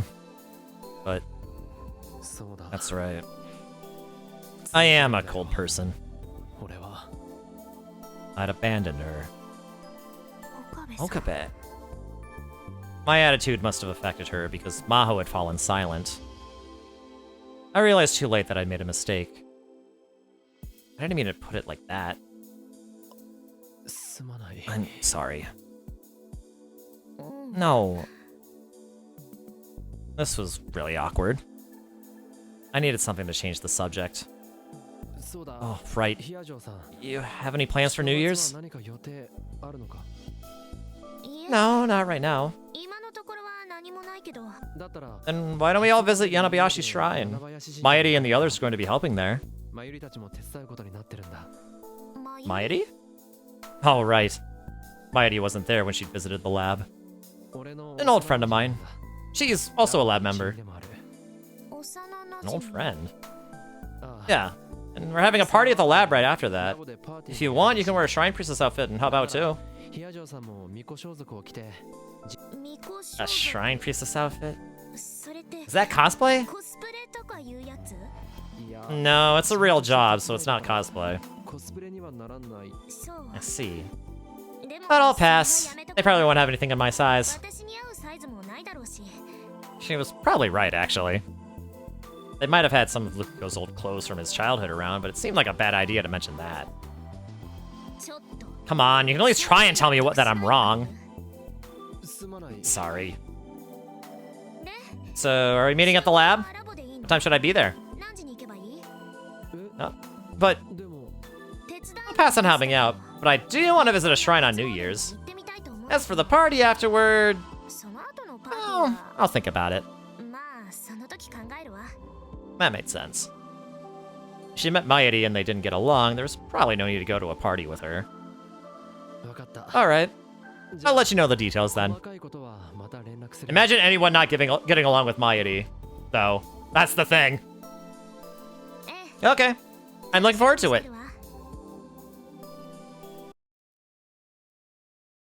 The time between then and New Year's flew by. Parties and drinking at school. When that was over, Kamima. Of course, all I did for that was watch Dado and Mairi run around. And then it was January 1st, 2011. Is this everybody? I'll take attendance. Amaneshi! Here. Mahotan! I told you to stop calling me that.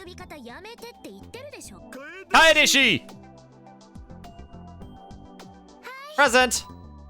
Fubikishi! Yep.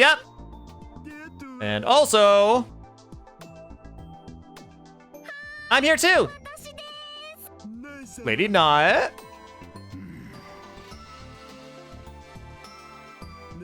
Hey, Okari. Why's Bronshi here? No clue. I already invited Nae and he came too, I guess. Hey, what are you whispering about? Nothing. Daddy! Can't wait to see Big Sis Mairi wearing a Shrine Priestess outfit. Yeah. Sorry. I wish I could go with you. You can't come, Mr. Tanoji? Of course not. Why the hell would I want to go visit a shrine with you guys? Something important came up, so I gotta head out. I'm leaving Nae with you. Take good care of her, or your rent's going up. We heard that. Dado and I both let out a sigh of relief, even though he was still right there. I, in particular, was trying to avoid Tanoji as much as I possibly could. His ostensible job was running a strange brawn tube workshop, but he was actually the leader of the Rounders. He worked for CERN. My heart wasn't strong enough to deal with him, knowing that. The only reason I didn't leave the building altogether was that Mairi and Dado had opposed it. There was also the hope that if something did happen, I'd be able to learn something about the Rounders' movements. Still, I hadn't come back to the lab for a long time. You shouldn't say that, Daddy. Oh, you're right. You're such a good girl, Nae. Uncle Okari, thanks for taking care of me. Yeah. Nae didn't seem as scared of me, probably because I'd stopped treating her like a small, cute animal. Okay, I'll be back to pick her up tonight. See ya. Alright. Is there something else? Nah. Just feels like you've really changed. You always used to keep going on about Hoing Kyoma, or whatever the hell that was, but not anymore. Just feels weird. I'm an adult now. An adult, huh? Well, whatever. Take care of Nae for me.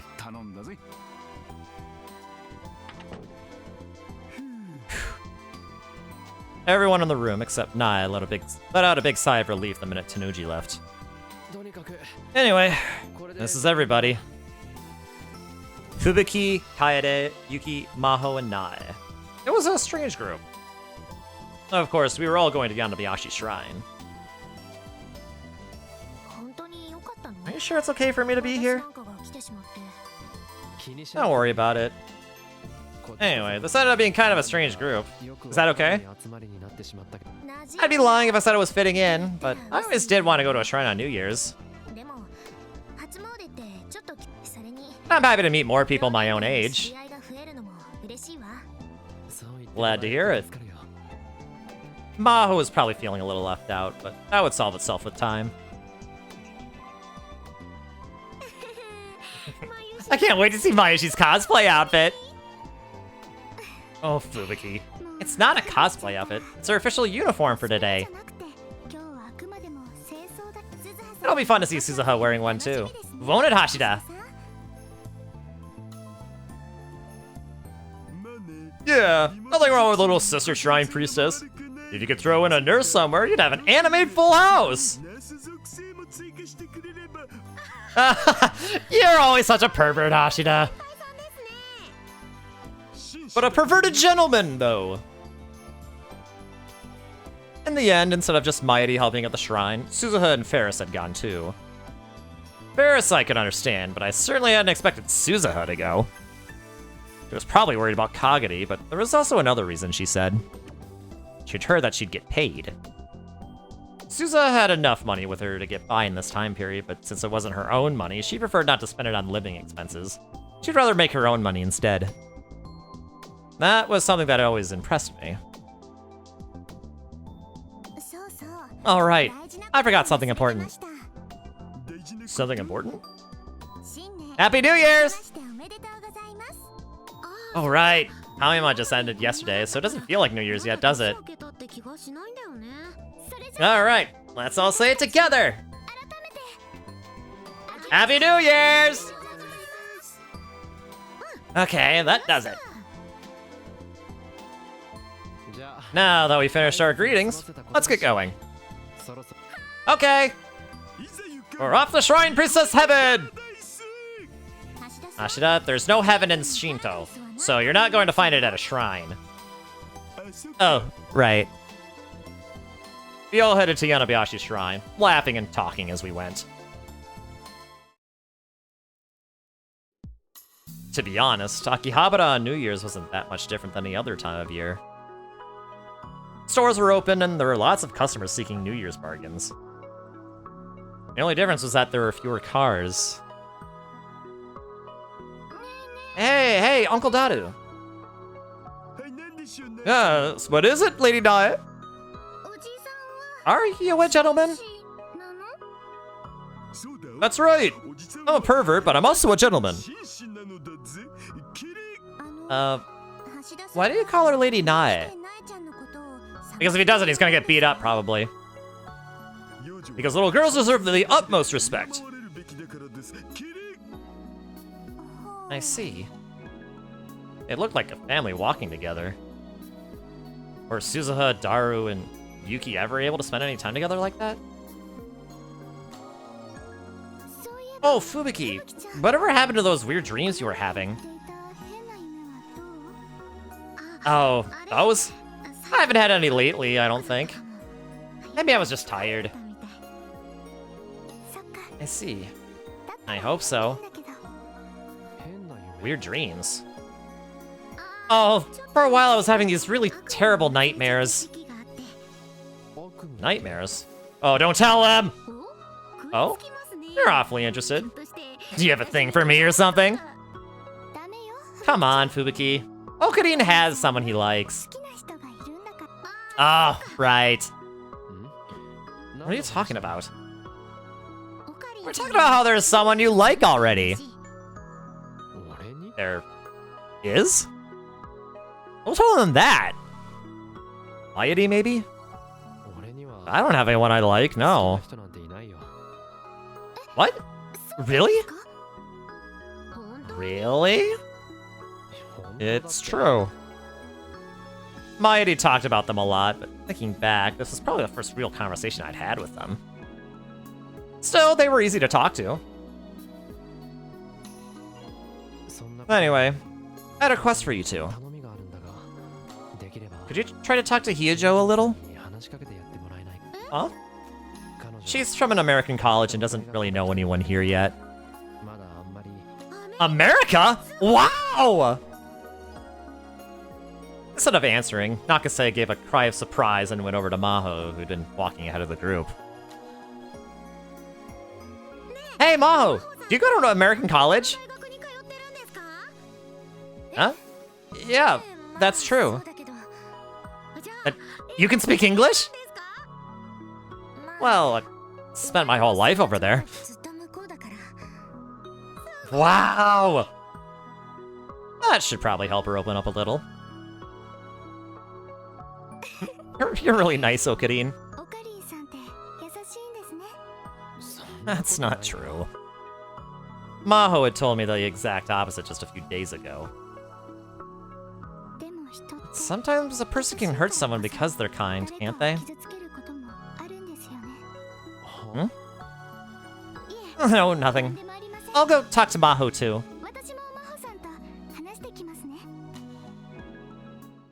Kurishima jogged to catch up with the other girls, leaving behind a faint smell of perfume. Hurt someone. The words stuck in my chest like needles for a little while. Yanabayashi wasn't as busy as Kanda Shrine, but it was still a lot busier than I'd expected. Oh, it's Okarin! Hey, Okarin! Over here! Over here!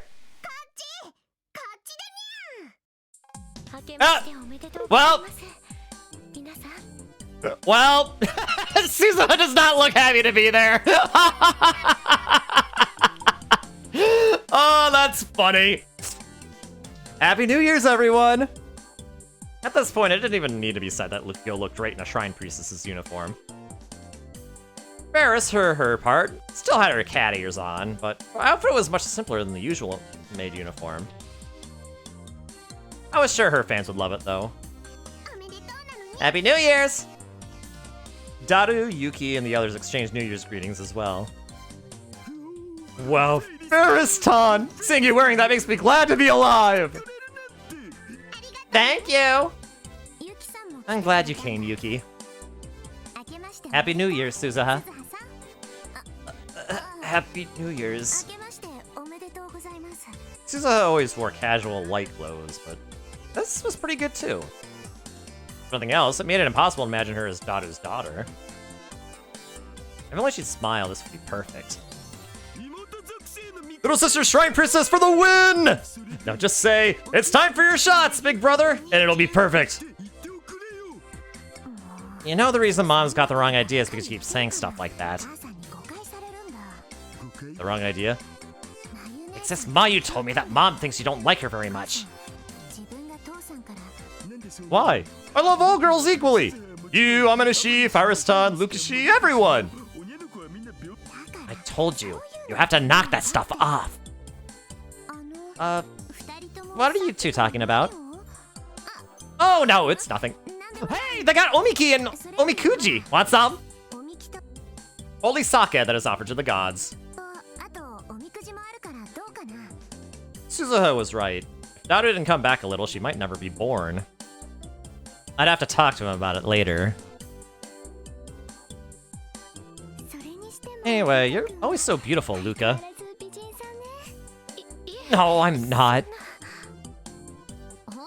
Really, really? I still can't believe you're a guy, you know? What? No, wait. You're a guy? Oh, yes. Kidding me. Japan really is sophisticated, isn't it? Miss Kitty? Hmm? What is it? Where's Big Sis Mayuri? Mayashi? She was over there with the Omiki. Oh, there she is! Mayashi! Over here! Okarin and the others are here! Mayuri must have not realized we were here because she came running over with Kagari in tow. Oh, Karin! Happy New Year's! Happy New Year's, Okabe. Yeah, you too. So, what do you think? Do I look good in this? Yeah, it's better than I imagined. Really? I'm glad. Her facial expression went from tense to relieved. You cosplay for special occasions at May Queen Yan Squared, right? So why get nervous now? That's for work, so it's different. I don't understand how it could be okay to do it at work and not okay to do it when you weren't at work. I mean, this is also work too, though, isn't it? So... And she was getting paid for this, so wasn't this work too? Yeah, exactly! Hey, Okabe, what about me? Do I look good? Yeah, you look great. Wow, I'm so glad. Hey, I know! Take a picture with me later, okay? A picture?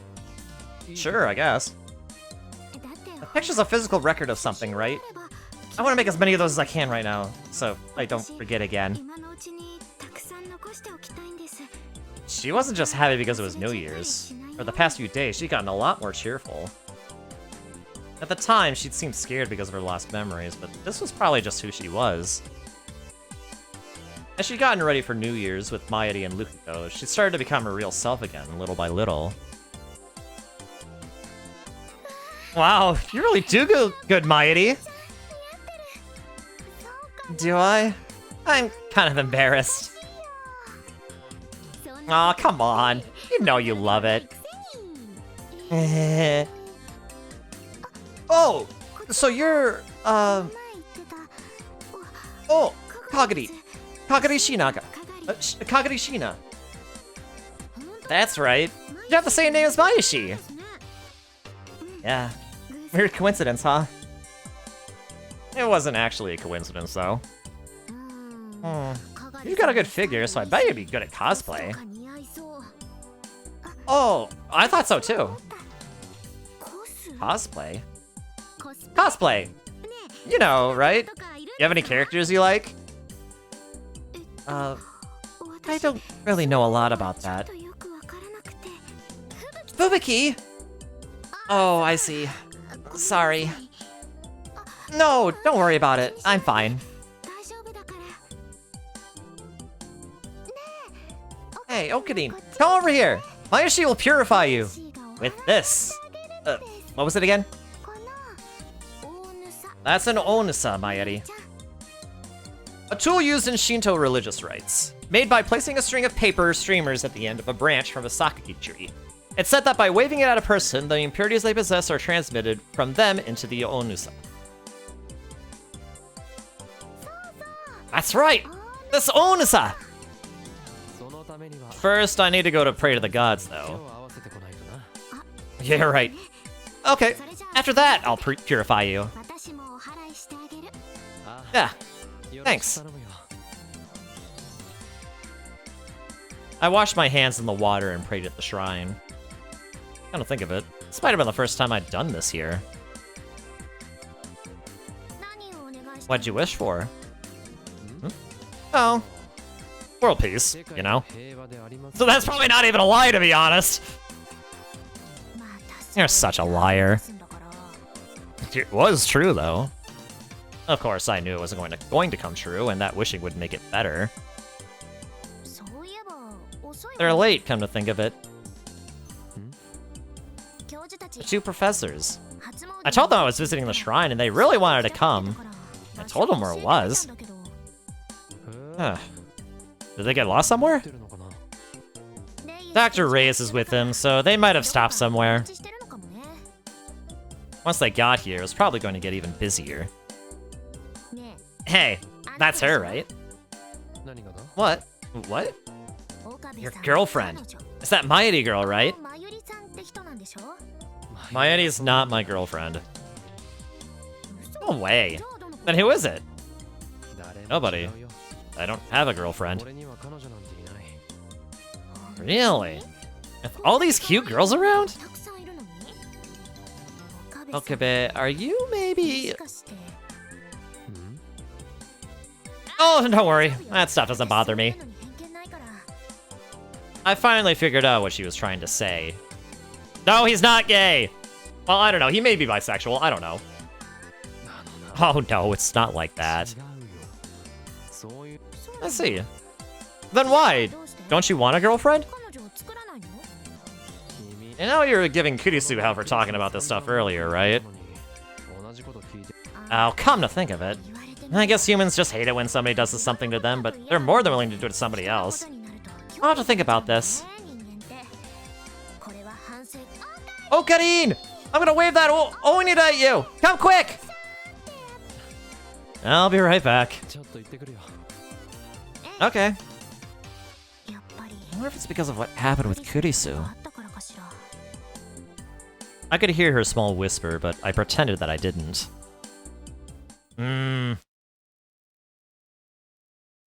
I think she's probably more right than he wants her to be. What was supposed to be a short visit to the shrine ended up taking the whole day as we talked and took pictures. We're back now. Ugh. Those outfits really strain your shoulders. When we saw Ferris and Suzuha back in their usual clothes, it finally felt like things were back to normal. Where are the others?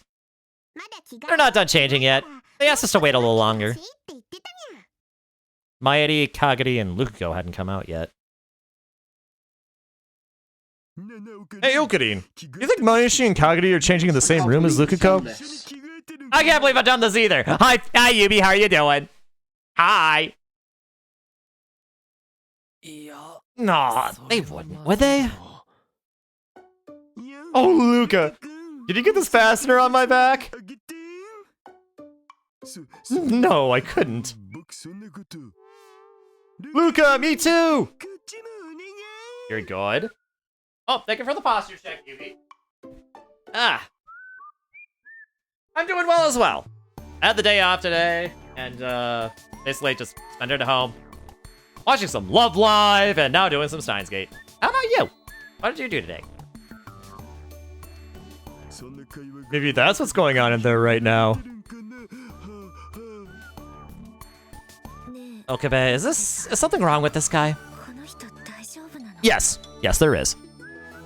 Maho had only met Daru a few times, and already she was starting to be wary of him. Daru may act weird, but he's harmless, don't worry.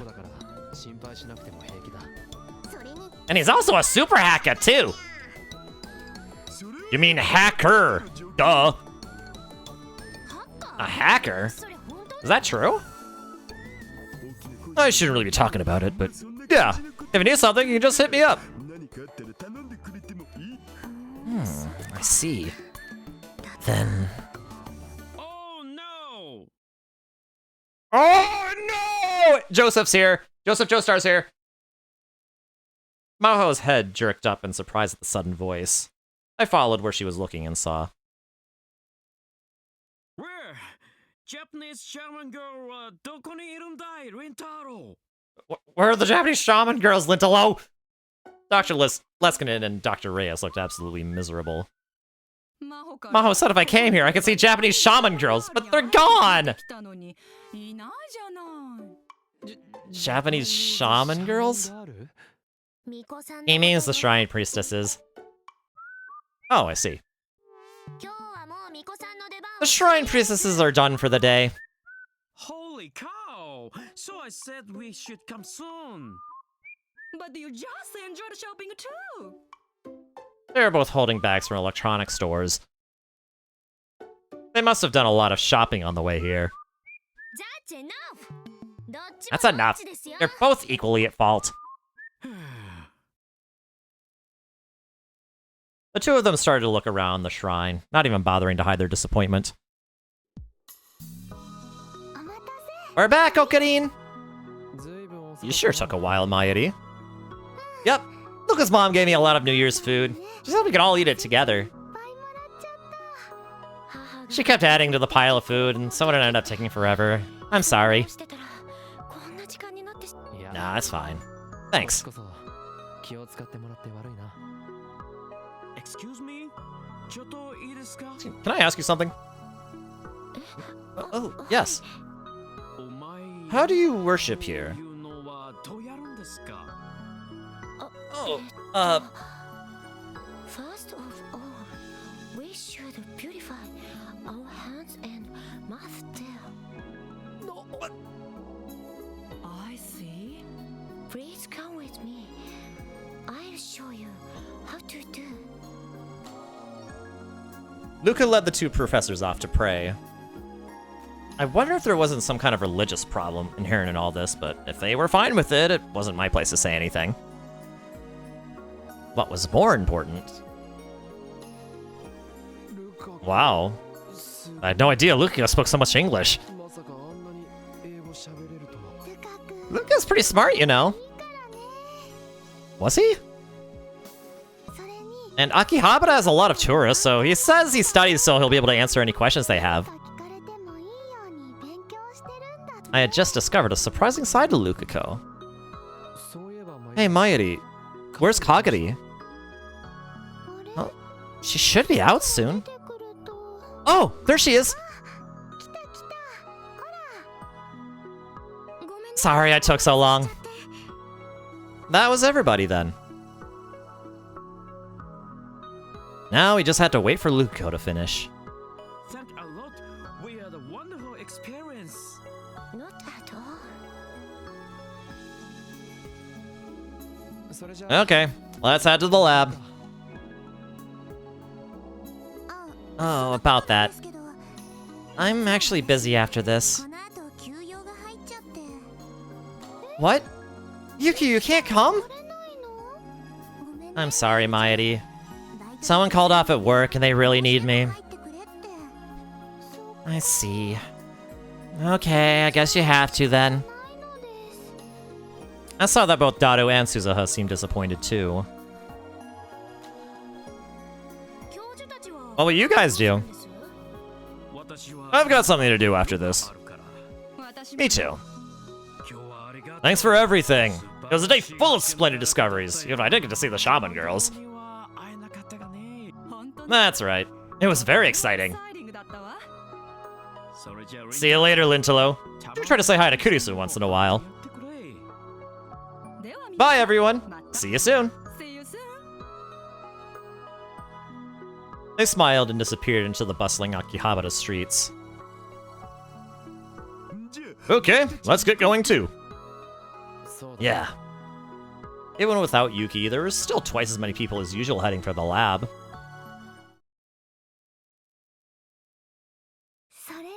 So, once again, Happy New Year's! Happy New Year's! Dude, your mommy is really good, Luca. Really?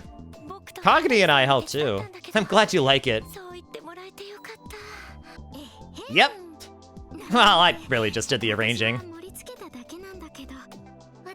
I like the sweet tamagayaki. It's all rolled up. And this ozuni is just delicious. Suzuha, what do you think? Yep, it's good. It's actually from the New Year's menu at May Queen Yan Squared. Mmm, it's so sticky and delicious. It tastes like Ferriston. Daru, don't say that. Hashida, you really are a pervert, aren't you? Fubuki was barely putting any effort into her comments to Daru anymore. A whole day of his perversion must have tired her out. If we were in America, you could sue him for sexual harassment. Say, what do they eat for New Year's in America? I don't know. Turkey, maybe? Isn't that Christmas? Americans like to party on New Year's Eve, so they don't eat much on New Year's. Beans, maybe? I sure do love looking at girls' beans. Oh, shut up, Daru! Hashida, you really are a pervert, aren't you? Here, Nine-Yan. These glazed chestnuts are really good. These black beans look like they're very nutritious. I can't eat all that. You can take your time. Chew thoroughly, okay? Ooh, I see it as lotus root on Mayuri's plate. I love lotus root. It's so good. It basically has like the same consistency of carrots. Kind of. I mean, a similar consistency to carrots, only I think it's a little bit less stringy. So it has like a nice crunchy goodness to it that, you know, I like it. I like it a lot. I love lotus root. It's really good. You're like a mom, Kagari. Isn't it fun having so many people around, Okarin? Yeah, you're right. How long had it been since we'd all had this much fun at the lab? No, that was in the Alpha World line. Which means that this may have been the first time in the Beta World line that we'd done something like this.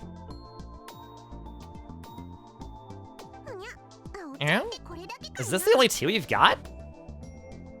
The party hadn't started that long ago, but evidently we were already out of tea. My brother only bought sweet drinks. If they have no tea, then let them drink soda! I don't know if I want to drink soda on New Year's. Oh, speaking of soda, I do have root beer on my...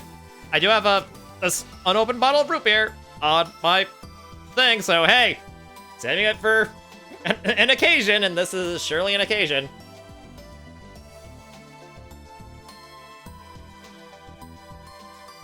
Ah, root beer!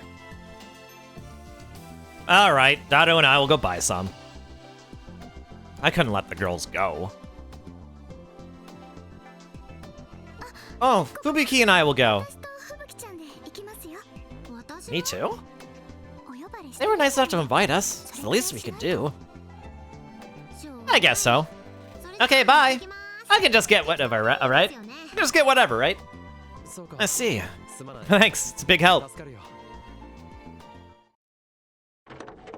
There was a very brief silence after Kaede and Fubuki left. But then someone's phone rang. Sorry, it's mine. She took out her phone and checked the screen, then looked at me. Hey, Okabe. Can I access Amadeus right now? Huh? Calls from her. And it would make for really good data if I could see how she reacts to a situation like this. Can I? Well... Hey, Maho! Maho! What's Amadeus? The next thing I knew, the call from Kurisu had stopped, and instead everyone was listening to us. It's an artificial intelligence that incorporates a specific individual's memory data. Artificial? An AI! AI? AI stands for Ancient Intelligence. In other words, the great lost wisdom of ages past!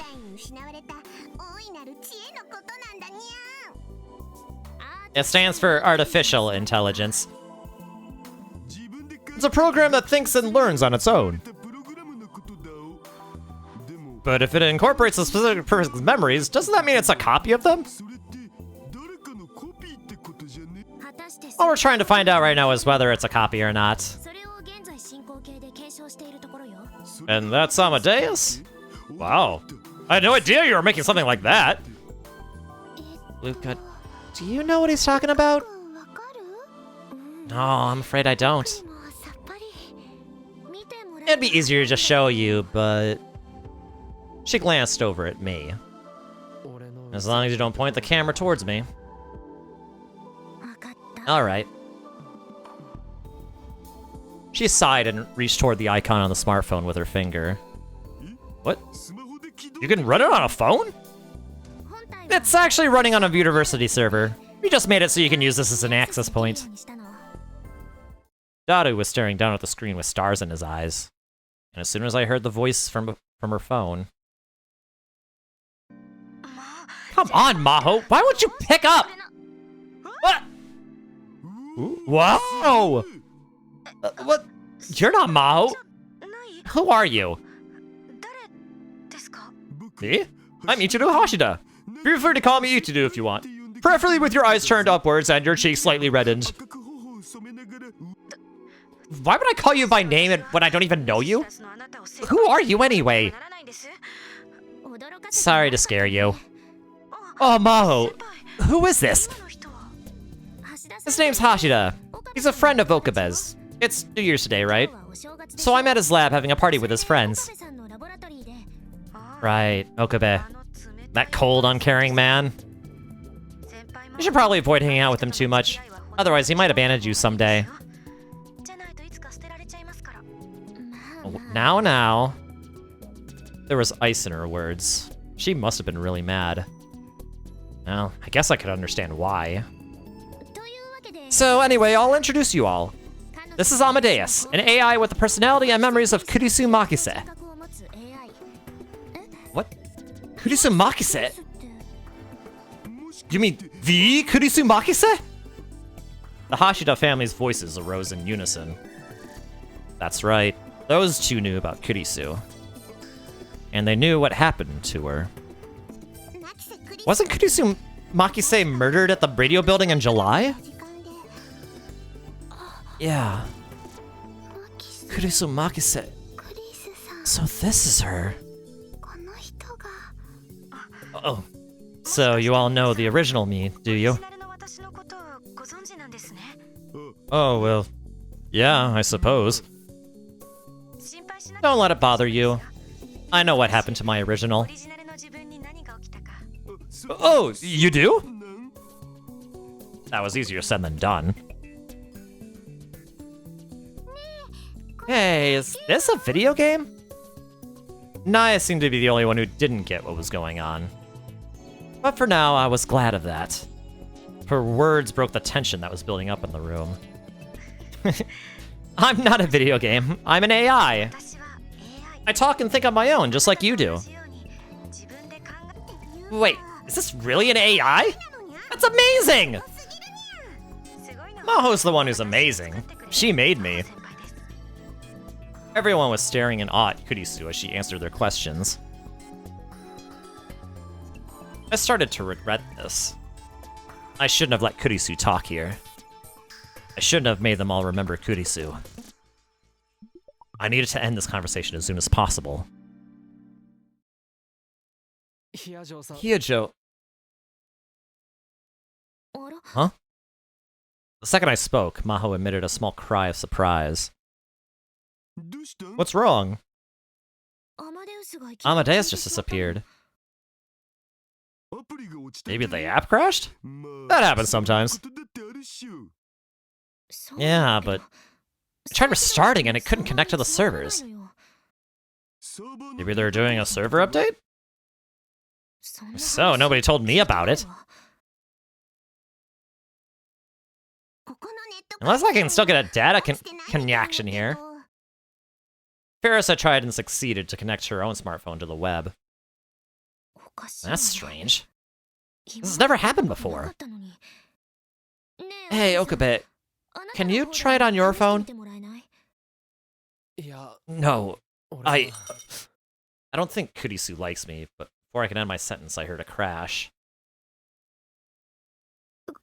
I'm sorry. Kagari had evidently dropped a glass. Little fragments were spread all over the floor. Are you okay? You look pale. Yeah, thanks. I'm just a little tired, maybe. Oh, but I'm fine. Sorry, I'll clean it up right away. You just stay put, Kagari. I'll clean it up.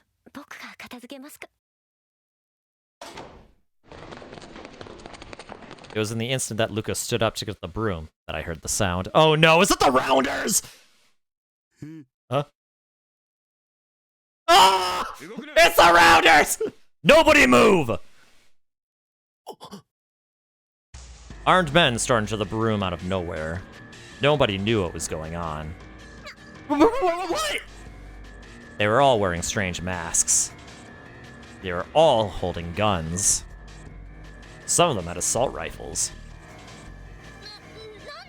What is this? Some kind of surprise? The sight brought that nightmare back to me.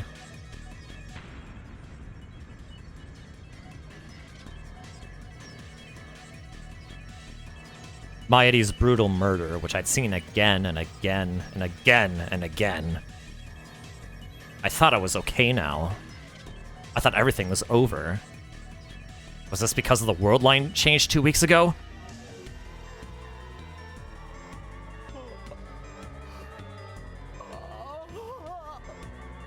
Maedie.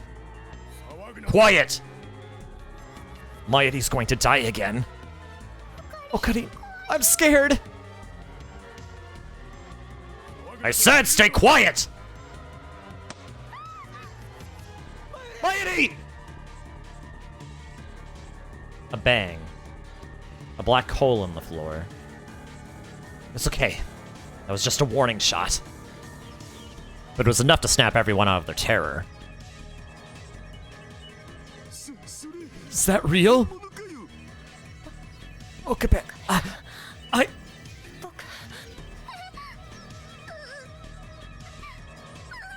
No, don't do anything to take them off!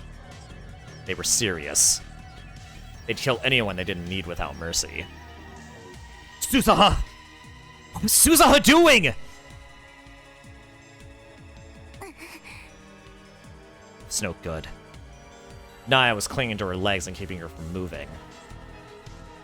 No, maybe there were just too many of them for her to do anything about.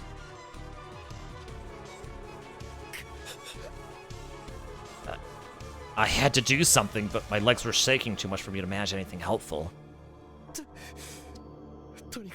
Stay calm, everyone. It's not that easy, man. Just calm down and do what they want! I'd gone through this more times than I could count, but it was still all I could do to speak. But evidently, my desperation had gotten through to them, because they stopped panicking and clumped together and simply waited for the intruder's next move. I heard the sound of heels from behind the armed men. A woman's footsteps coming up the stairs. Was it here? Moaka Kuryu. Is it you? Are you going to kill Maedie again? What appeared from beyond the door was...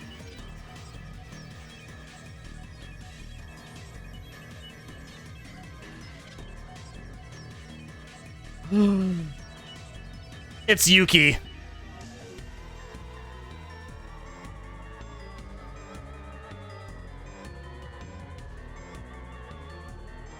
It's Yuki! It's gotta be Yuki!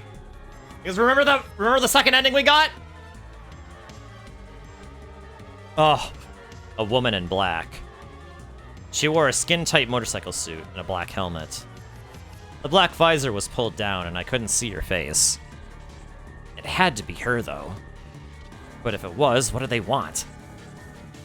Last time it was me, Dado, and Kurisu. But Kurisu was gone. Did that mean they were after Maho?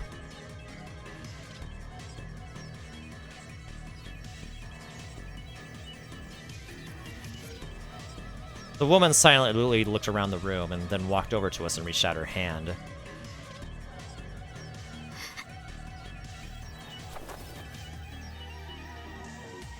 She grabbed Kagari's arm and yanked her forward. Kagari! They were after Kagari? But why her? No, there was only one reason they'd want her. Did they know then? That Kagari was from the year 2036? No! Let me go!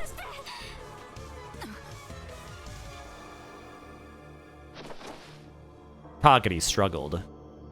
But that woman was stronger than she'd imagined, and she was easily pulled away. No! Save me! Somebody! Kagari! Maedie, help me! Maedie and Kagari reached out their hands. But they both grabbed nothing but air. What do I do? What should I do? If I moved, Maedie would... Everyone would... Then did I have to just watch as she was taken away? I...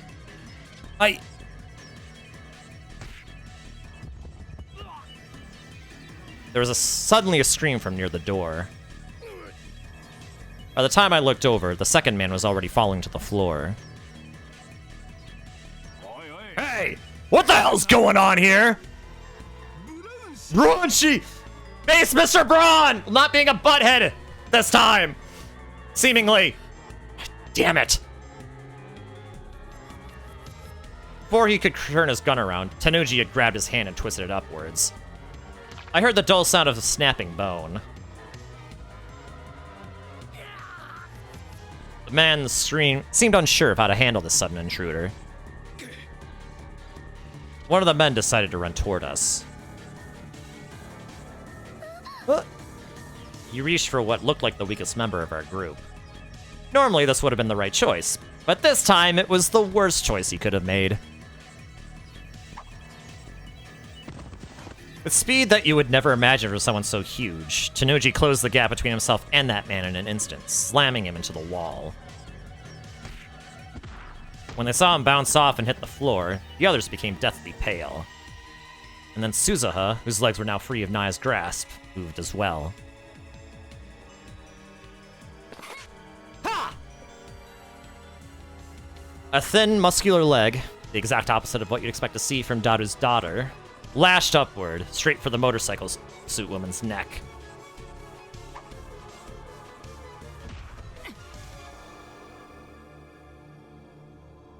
The woman blocked the kick with her arm at the last moment. But when she moved her hand to block, she had let go of Kagari. Kagari! I reached out my hand and quickly pulled her close. Okabe!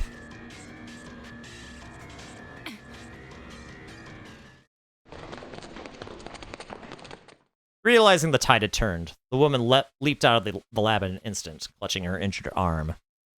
The other attackers followed suit, carrying their injured fellows. In a moment, the chaos was replaced with silence. Okarin. Mayuri's quavering voice brought me back to reality. Mayuri, are you okay? Yeah. What about the rest of you? You okay? You're not hurt? Daru, Suzuha, Ferris, Lukiko, Nae, Maho, Kagari. Their faces were drained of color, but none of them seemed hurt.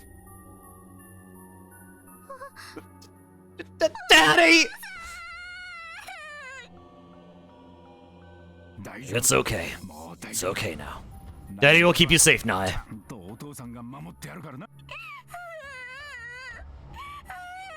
When they saw the Tanuji family clinging to each other, everyone finally sighed with relief.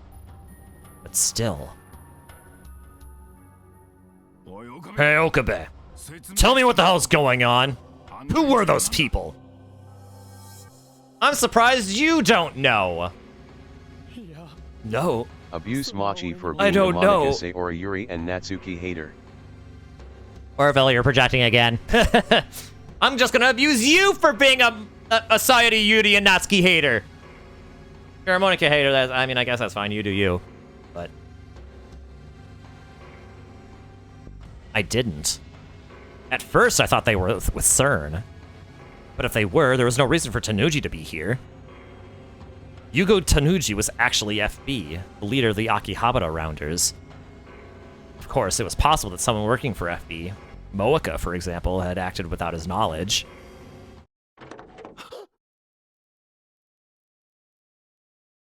Who needs them when Cap just... Oh my god. Everyone tensed as the door opened again. We're back! I bought us a lot of drinks! Sorry we're late. Fubiki kept adding more stuff to the cart. What happened, guys? You all look so scared.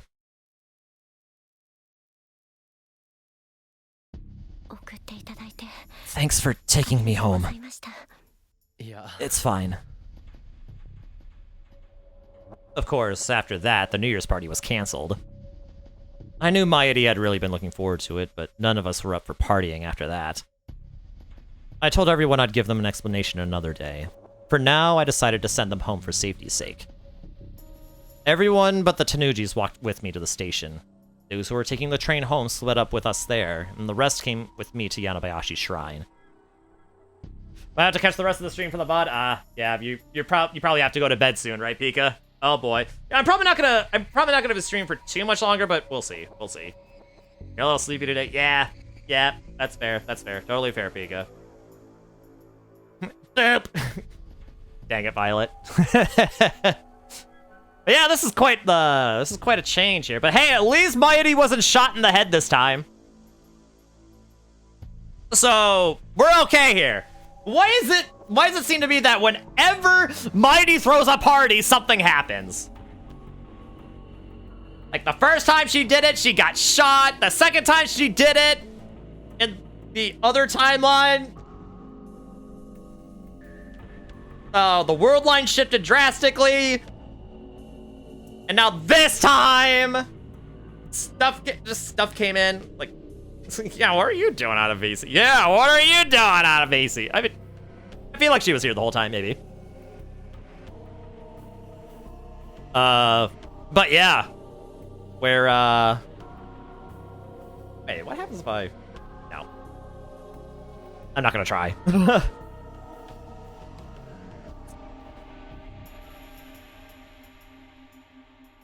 Join to go bless people with Muse? Oh, heck yeah.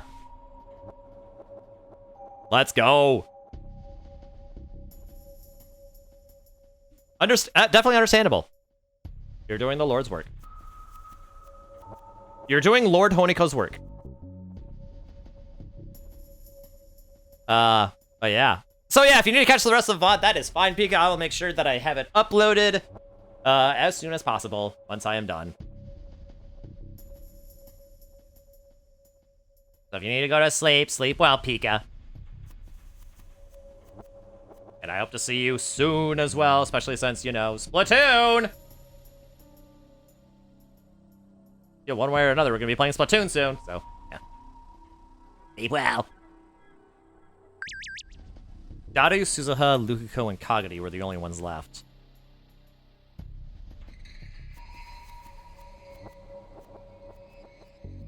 Okay, so it's just Ferris. If you use Spotify, I have a mega idol playlist with every single Muse, subunit, trio, duo, and solo song on it.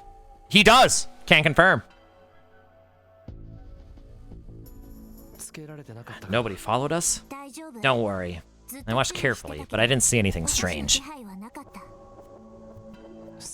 I see.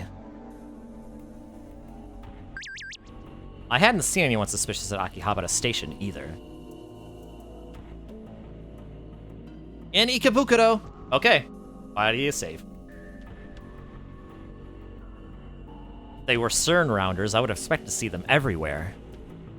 I told the ones who'd taken the train to go straight home and contact me when they got there. Several of them already had. They made it home just fine. Mayashi made it home fine! I told Mayuri in particular to send me stickers on Rhine at regular intervals. And she's still doing it. She'd been doing that, so she was probably okay. But that didn't mean I was out of the woods yet. Huh! Maho has no problems. Thank God. Do you think they were really after me? Probably. Think they know who Kagari-tan is? I bet they do. I don't know if they were with CERN yet, but it was safe to assume that they knew Kagari was from the future, and that's why they attacked her. I'm sorry. I put you all in danger because of me. It's not entirely your fault. She was brought here from the future at a young age, and then she went missing. She was another victim of fate like me. But are you sure we don't want to go to the police? I'm sorry, but not yet. Maho and the others had asked me the same thing, but I'd managed to get them to hold off. Part of the problem was that I didn't think they'd believe us, but the biggest issue was Kagari. If we told them they were after Kagari, we'd have to explain who she was. And we couldn't tell them the truth, and even if we did, they wouldn't believe us. So, what now? There's nothing we can do until we find out who they are. Then, you want us to figure that out by ourselves? How? Well... To be honest, I had no clue. The world was full of groups who would want a functioning time machine if they knew it existed. Russia, America, China, and even Japan. If I couldn't find out who they were, the same thing was likely to happen again. I'll come up with something tomorrow. Anyway, Lukiko, I need your help with something. Yes, what is it? Also, I heard a gun cock just now for some reason. What was that? Can Suzuha stay with you too? Huh? Do you want me to stay with Brother Luca? Yeah. I thought about sending Kagari somewhere else, but there are more people here and the security's better. They had security systems to keep people from vandalizing the place and robbing the donation boxes. Just taking a quick look around, I could see that there were cameras. And this was Kagari's idea to begin with. You'd rather stay here too, right, Kagari? Yeah. I could understand that. She was already in an unstable state after losing her memories, even before what happened today. If you're here, everyone will feel safer. Of course, we'll need her parents' permission, though. I'm sure Dad would love it. That was certainly true. I don't mind either. I can stay here too if you want. You go home, brother. Aww. Watching them talk made me think that things were slowly returning to normal. Lukiko and Kagari's expressions softened a little. Daru's usual antics had come in handy for once. Okay, thanks. Call me right away if something happens. Understood. Daru and I left Kagari to the two of them and headed back to the lab. Hey, that really happened, didn't it? Yeah.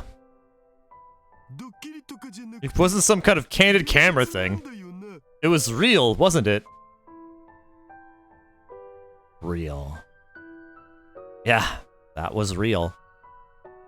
I'd experienced it so many times before. Screams and the smell of gunpowder. What's wrong, Okadine? Sorry. I'm about to finally relax because I'm not feeling so good. I'd been so focused on seeing everyone home safely that I hadn't had time to think about it. But with that done, the memories came flooding back. Just gotta confirm that, okay, alright, nothing else I missed.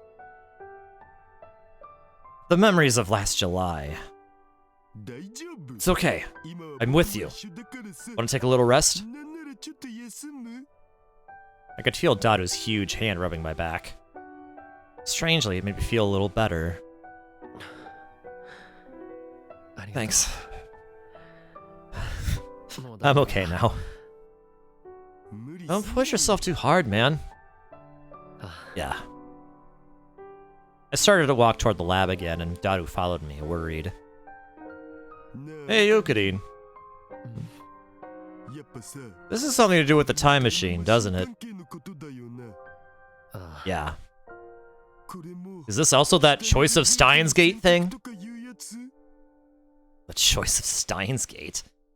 You know, that was a really embarrassing name for it. Okadine. Was it going to keep following me forever, no matter how much I tried to look away or run? I just wanted to live in peace. Was even that too much to ask now? Okadine, Hang on to my shoulder. What? You're barely walking straight. Here. I'm fine. Come on, man, just do it. Daru, you're creepy. It's a lot creepier to see you acting like a normal human being, man. Thanks. Don't worry about it.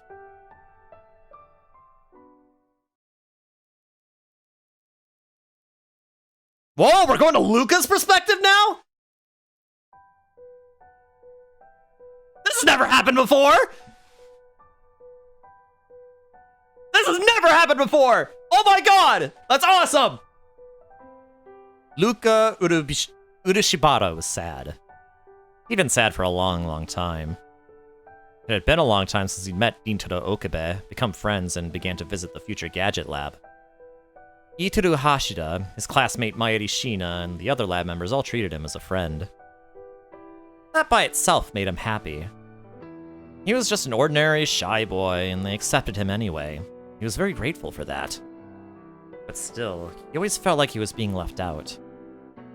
He knew that they were hiding something from him. That made him sad. But what made him sadder was that he couldn't bring himself to ask them about it. You're not going to sleep? What about you, Amane? I didn't think you'd be awake. I've got a lot to think about. I see. Even Luca could tell that a lot meant she was thinking about what happened today. The New Year's party. The mysterious men who'd burst into the lab. They were holding guns. Not plastic model guns. Real guns. From Luca's perspective, it was a mystery how they'd even gotten them into Japan. But they were real anyway. They'd had real guns in their hands, and they'd pointed them at him and the others. It hadn't seemed real then, but now the very thought made him shiver. If any of them had squeezed their index fingers just a little, he, Luca, wouldn't be here right now.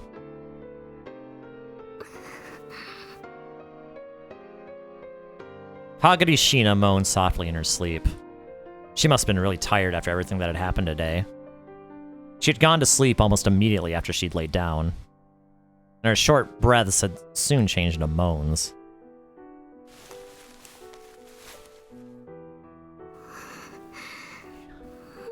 Mommy, don't go. Mommy.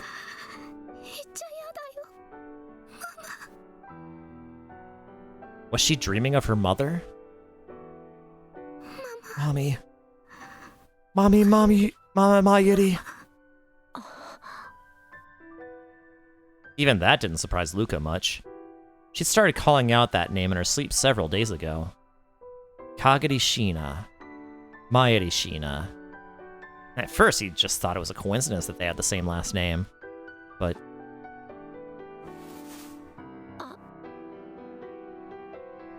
he almost spoke and stopped. There's so much he wanted to ask, but couldn't. He wanted courage. Just a little. The courage to ask them to tell them.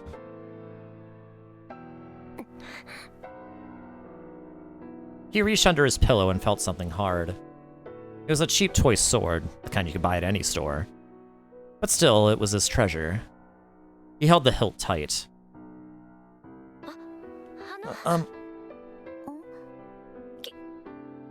Can I ask you something? What? Suzuha sat up and looked straight at him. He was only barely able to stop himself from looking away. If he did, he wouldn't be able to ask anything. He touched the toy sword once more and slowly opened his mouth to speak. Amane, why do you call Okabe Uncle Okarin?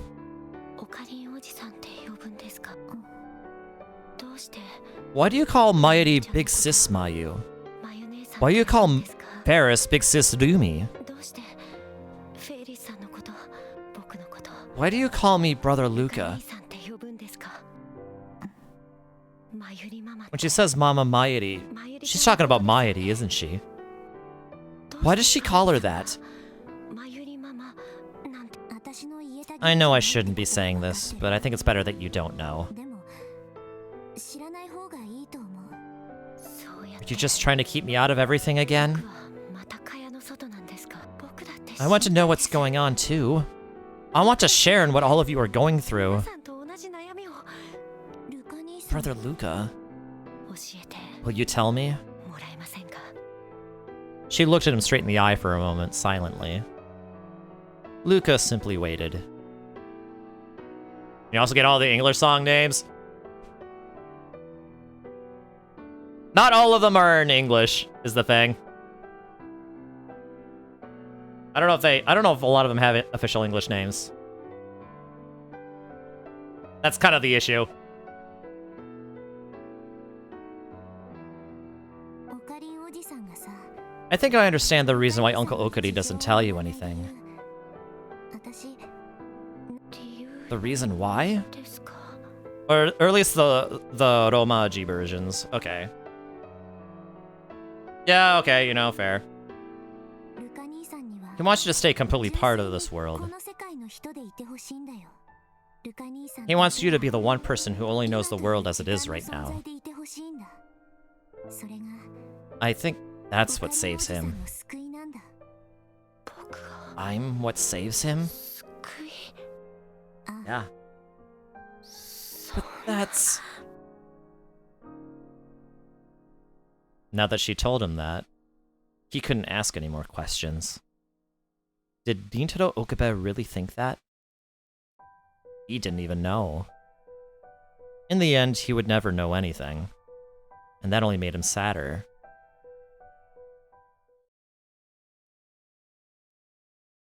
The next day, after the attack, I'd arrived just a little before I was supposed to, but the person I was meeting was already there. Wait, it didn't show Rintarou's portrait. So are you really switching perspective? お待たせしま It's all set! ありがとう。 Thanks. 近くの席には I'll keep these seats near you empty for a while, so talk as much as you like. 思う存分話すといいにゃ。助かる。 Thanks. Oh! Moeka's here! I sipped some fresh coffee as I observed the person in front of me. Moeka Kiryu. She was as expressionless as ever, and there was no way to tell what she was thinking. 話 What did you want to talk about? 腕の調子はどう How's your arm? 腕 My arm? あ Yeah. Is it okay now? 大丈夫なのか The girl in the motorcycle suit yesterday. She blocked Suzuha's kick with her arm. Suzuha told me later that her kick had landed pretty hard, and whoever had probably gotten hurt. If that was Moeka, 何を言ってるか I don't know what you're talking about. わからない。そうか。 I see. But I still didn't know if Moeka was innocent. 腕を Can I see your arm? 見せてもらってもいいか 腕 My arm? ああ Yeah. Roll up the arm of your left sleeve, 腕の袖を please. まくってもらいたい。どうして Why? ダメか Is it a problem? Moeka sighed, as if she were annoyed. She didn't seem upset or worried at all. Quick save!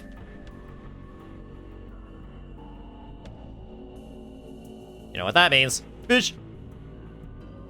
Okarin! Okarin! Big trouble! Can I wait? Oh, sorry. You're busy, right? Am I bothering you? Especially after what happened yesterday. Sorry, I'll ask you about it later. Oh, it's fine. It's fine. It's nothing big. Gomenasai. Sorry. Actually, I think I'm just gonna say one thing. Naya's really strong. Maishi was so impressed. I see. You were cheering up, huh? Thanks.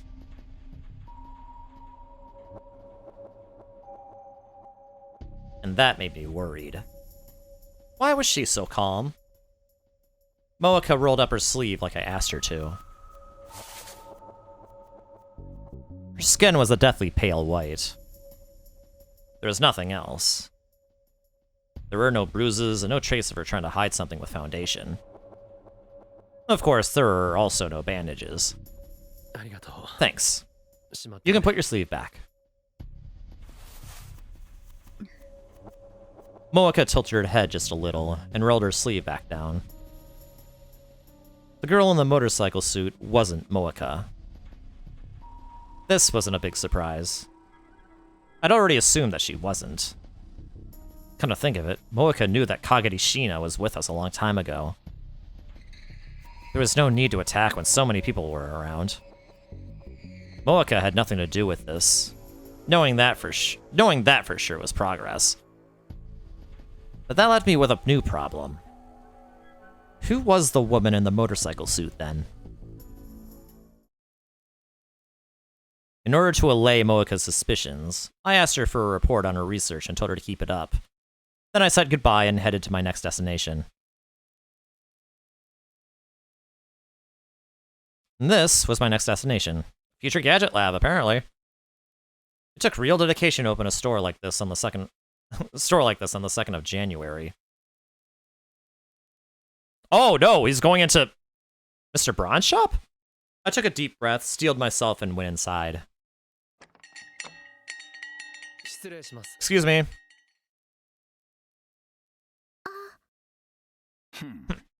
You're finally here? You sounded like it was waiting for me.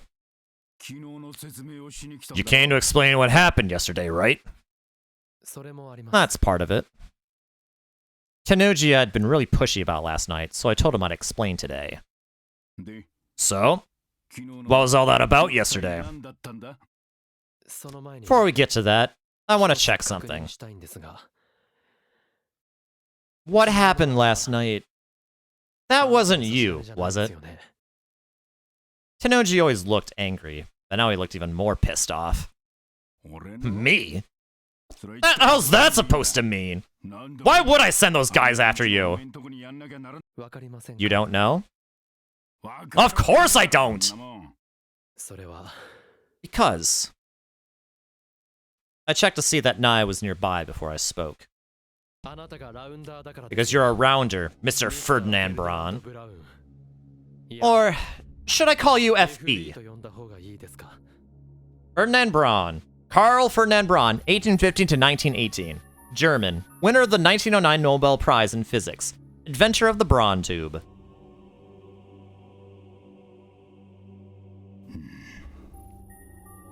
His expression quickly turned blank. You bastard. Daddy? Naya must have sensed the change in her dad's mood because she turned towards him. What's wrong? What do you mean? You look so scary for a moment. Did I? Daddy's the same as ever. See? Yeah. So be a good girl and go outside. No, stay there and watch TV. Okay? Okay. Naya still seemed concerned, but did as was told and sat in the chair in front of the CRT TV. The TV was playing a New Year's comedy program. I figured you wouldn't want your daughter knowing. Tenuji said nothing, but motioned for me to sit in a chair away from her. Instead of his usual yelling, he was ice cold. I started sweating despite the winter chill. But now that I had brought it up, it was too late to do anything about it. I sat down in the small seat, legs tense. I was ready to run at any moment. Where the hell did you get where did this come from, kid? You can't talk your way out of it. Talk my way out of it? I really don't know what the hell you're towing on about. What the hell is this FB anyway? Some kind of new SNS? Social networking service. These are community-oriented websites of varying forms, such as registration-based or invitation-only. These sites include functions that make it easier to communicate with others on the internet. So like a forum? I know that you're a CERN rounder.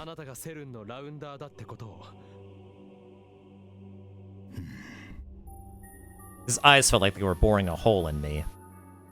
They were completely different from the eyes of the ordinary Tenuji I knew. They were the eyes of a killer. A cold killer who wasn't even trying to hide his murderous intent. I guess it doesn't hurt to ask. Where did you find this out? I don't need to tell you. Don't let him intimidate you. You're in control here. Come on, tell me. You wouldn't have come here if you weren't ready for this. You wouldn't believe me even if I did. Don't be like that. Let's just have a little chat. God knows I'm not getting any customers today. This man worked for CERN. He was a rounder. What those rounders did to me in the other world line. I would never forget that. But Tanuji probably didn't work for CERN willingly. He probably had his reasons. At least, that's how it had felt in the Alpha world line. Of course, the Beta world line might be different. In this world, he'd never met Suzu Hashida. How much of an effect that had on his life, I didn't know. Tanuji was staring at me, not moving a muscle. Depending on what I said, he was ready to kill me without a word. That's what his body language seemed to convey. Fine, I'll tell you then. Let's see if you believe it.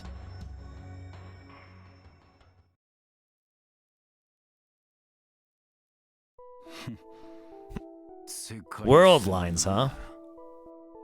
I don't believe it. That's what I told you when we started. And it doesn't matter if you believe in it or not. What's important is that I know who you are. That's right. He admitted it! What you're saying is almost completely accurate. You know things only I'm supposed to know. It's goddamn creepy, to be honest. By making Tanuji admit who he really was, I could assume I'd won the first round of this conversation. This is when things got hard. I know that CERN demands absolute secrecy, and that they kill you not only if you fail in your mission, but if you succeed too. CERN had always ensured that their rounders died, and then they'd killed Mayuri too.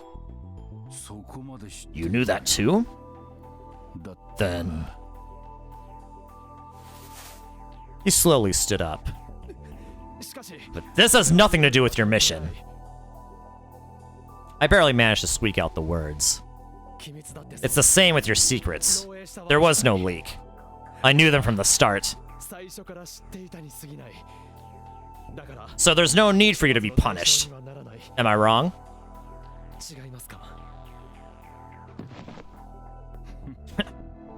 Bullshit. Tanuji's face was right in front of me.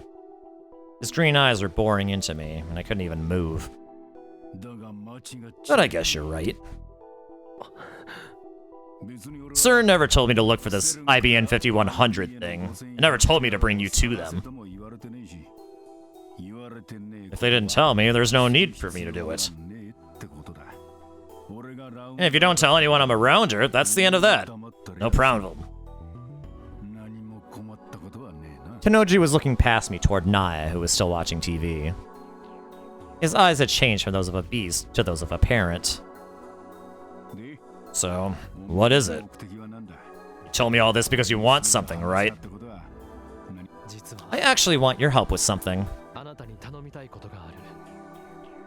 Tanuji silently waited for me to continue. I want you to protect Kagari Shina, the girl that was attacked last night. Who's after her and why? I don't know. Then I can't do it. Because you don't want to involve your daughter? I guess you do know. Then you never should have brought it up. She's already involved, isn't she? Do you think what happened last night isn't going to happen again? You're using Naya as a hostage? I'll kill you, you little bastard. Stay calm. Lose it here and it's all over. I'm saying we should work together. Work together, huh? There's a lot of downsides for me in that, isn't there? That's not true. Suzuha came to the store along with... Excuse me. Kagari. Suzuha, you were listening? Suzuha nodded. For instance, if you're here to hire Kagari and I to work here, you wouldn't have to leave. True. I was close to the lab and probably safer. You could protect them while protecting Nae. It'd be faster for you to get the hell out. Nae and I wouldn't have anything to worry about then. You two saw the faces of the attackers last night. You know what that means, don't you? There was a chance they might try to kill everyone who saw their faces. I've got combat experience. I know how to use a gun. You saw that yesterday. So I can help. Tanuji rubbed his temples and thought for a moment, but... Daddy! Nae, who had been watching TV the whole time, suddenly interrupted. I don't know what's going on, but yesterday was scary. I don't want that to happen again.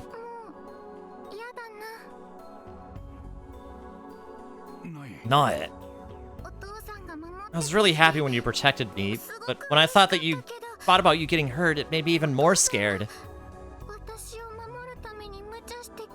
Big Sis Suzuha is really strong, and she protected me yesterday. Did Nae understand what we were saying? I want to be with them. Tanuji scratched his head and then spoke brusquely. Just so you know, the two of you are splitting the pay. Cold. If you got a problem with it, then you can find another job. No. Thank you, sir. Daddy! Nae gave her dad a hug. This was a good sign. If Tanuji was on our side, I could probably keep Kagari safe. Thank you. It ain't for you. It's for Nae. Nae was already happily chattering away at Kagari and Suzuha. As Tanuji watched, his eyes were those of a father again. Anyway, that's how we'll handle it here. Okabe, you find out who those guys were. Otherwise, there's nothing I can do. Got it? Got it. It was one thing to say it. But honestly, I had no clues at all. I turned to go up the stairs to the lab when Tanuji seemed to remember something. Alright. Those guys were calling out some weird number. Number? I think it was... Yeah. K6205 or something like it. K6205? Was it some kind of code? And the bastards were pronouncing it 5 instead of 5. They had some kind of accent, you mean? No, that's not it. It's phonetic code. Military jargon. Phonetic code, a method of pronouncing letters used to avoid being misunderstood on wireless channels. So that would make it an F then, right?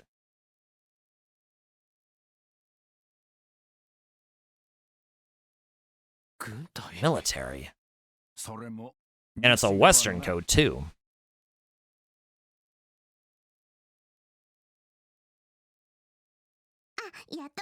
Oh, there you are, Yokarin. I came straight up to the lab where most of the people who were here yesterday had gathered. Maho was busy with a problem Amadeus was having, and she was the only one who couldn't come. You guys all getting together like this after what just happened? What just happened is what we're here to talk about. And Hashida said it would be safer to meet in the same place instead of moving.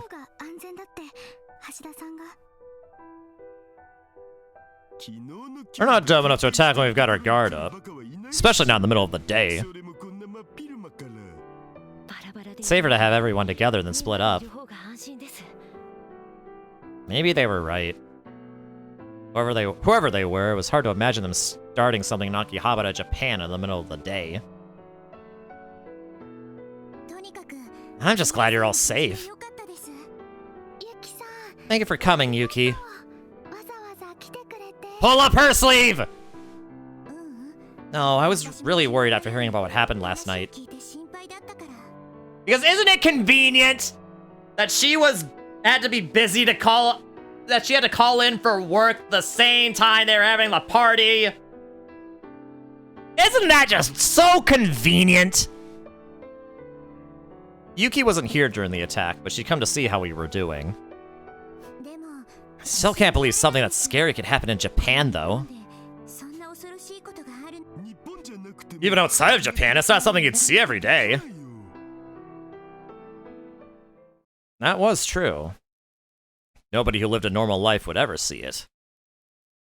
That's what normal meant. I hate to be going when you just got here, but I have work after this. Sure, don't worry about it. I'm happy to see you're all safe. But you still can't let your guard down, so be careful. Ah! Oh, watch out! Yuki almost slipped as she walked past me. I grabbed her arm to hold her up. Oh, important? Was it her left arm? Ow!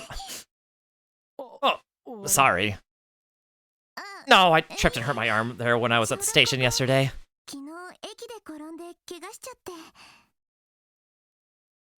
She rubbed the arm I'd grabbed, embarrassed.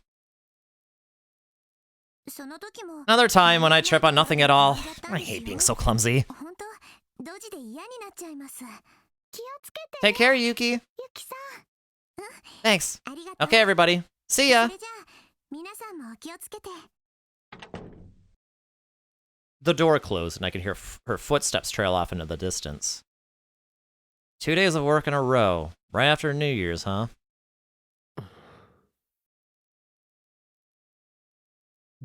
What's wrong, Okarin? Nothing. Oh, he's suspicious. The way she hurt her arm. It was the left arm, the same place the woman in the motorcycle suit had gotten hit. But there was no way. All right, Okarin. Can you tell us what happened yesterday? Fubuki was a little more chipper than Mayuri and Luca. She and Kaede had gone shopping, so they'd missed the attack. That was probably why. They were lucky not to have encountered any of the escaping attackers. Okay, so, first thing. Daru and I had spent hours discussing how much to tell them. After all that, I couldn't just play it off like nothing had happened. The only ones here who knew about the time machine were Daru, Ferris, and Mayuri. Was it okay to tell Luca, Fubuki, and Kaede? And then Maho. If she knew that Kurisu had completed a time machine theory, she'd definitely be interested. In the end, the conclusion I'd come up with was... So that's what happened. In other words, you think Kagari may have been involved in some sort of crime when she had amnesia? That's my guess. Then why don't we go to the police? Because, she's really scared of the police. It's possible that they could be involved in it too. This all just doesn't feel right. Of course it doesn't. I was basically telling them that I didn't know anything. But even if I was hiding a lot of the truth, the fact remained that it was mostly correct. So what we learned last night was that they're after Kagari and unlikely to hurt us, right? Why do you think so? They would have been able to take one of us as a hostage in that situation if they'd wanted to. Since they didn't, that means they want to try and keep this quiet. Dado and I reached the same conclusion. 誰も同じ結論になった。だから So that means as long as we don't cause a fuss, we're fine. きっと安全なはずだ。 That was a lie.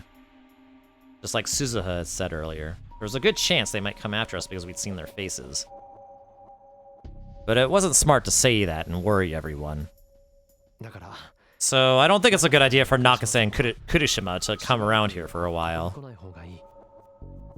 But what will you do about Kagari? するんですか？ それはもう I've taken precautions. I gave her a bodyguard.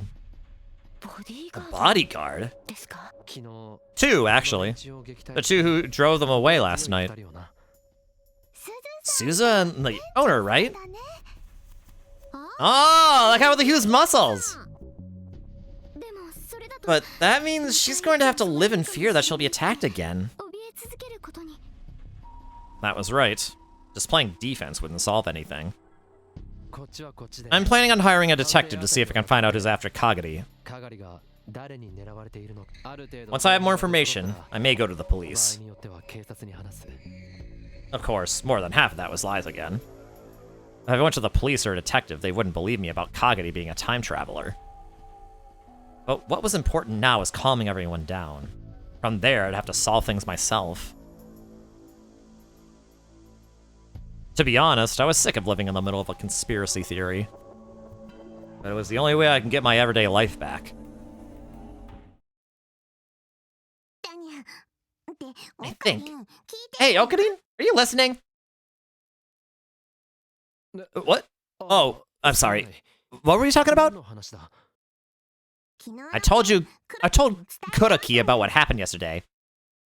If anything weird goes on in Akihabara, you sure to let us know right away. そうか。 I see. Also, I've asked the neighborhood watch to step up their patrols.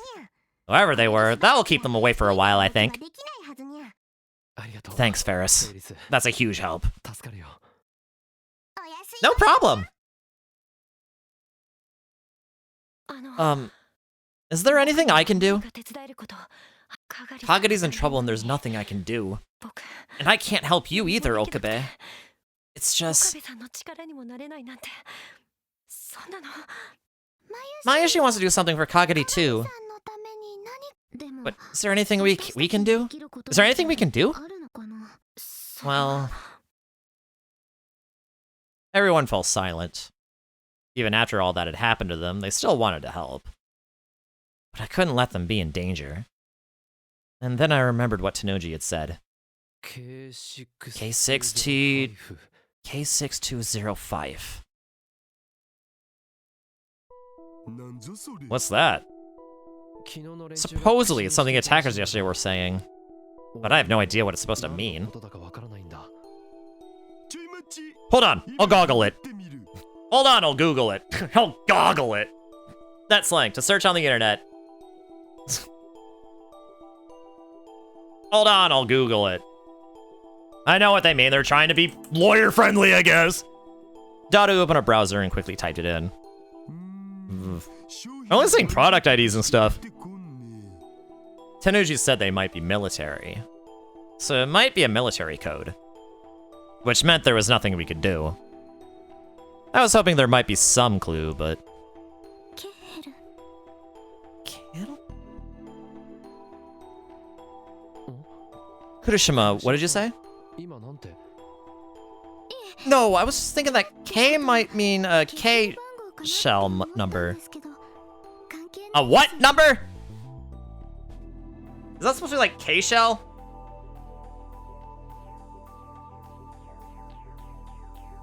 I don't know, because there's a question mark there. I wonder if that's just a Unicode character that couldn't be like transcribed or something. That doesn't make sense, does it? ケヘル番号って何？ K shell number. モーツァルトの It's a numbering system for Mozart songs. ことよ After he died, a man named K Shell ordered his songs chronologically and gave them all numbers. っていう人が時系列に合わせてつけた番号なんだけど。でも But I don't think even Mozart wrote 6,000 songs. I don't think it's got anything to do with this. はずですしそもそも事件とは Mozart. Like Wolfgang Amadeus Mozart? Ha ha ha! Wolfgang A. Mozart. ごめんなさい変なこと Sorry for bringing up something so weird. Daru. How high up do those K-shell numbers go again? It says the last one is 626. A song named Requiem. That's a song Mozart was writing just before he died, right? You know a lot about it, Kaede. Hey, you know, I play the piano. Then what's K620? It's 620, 620. Oh, here it is! It's a song named The Magic Flute.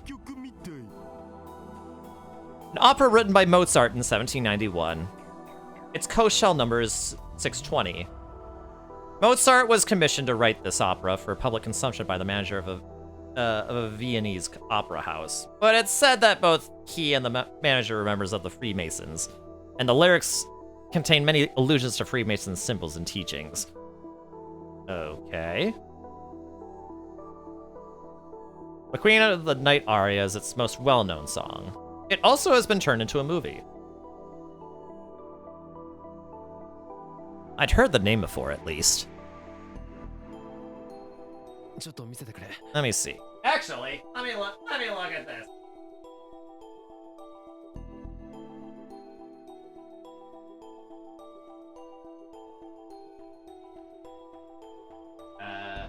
Sample.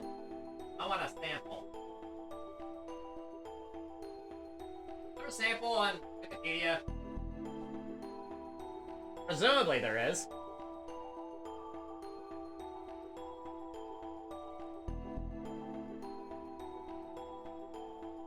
Okay, the overture. Wait, oh!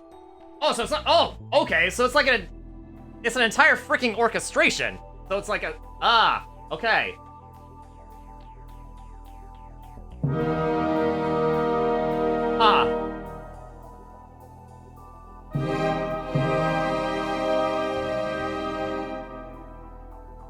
Okay. I guess I never really listened to a lot of Mozart's operas. I think I listened to some of like his standalone orchestrations though. Let me see. I looked over Daru's shoulder at the screen. He clicked on the heading for the Magic Flute on Mozart's wiki page.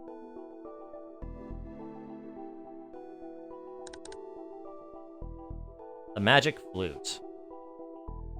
K620. Written in 1791. Mozart's last completed opera. It was famous for including numerous examples of Freemason doctrine and symbols.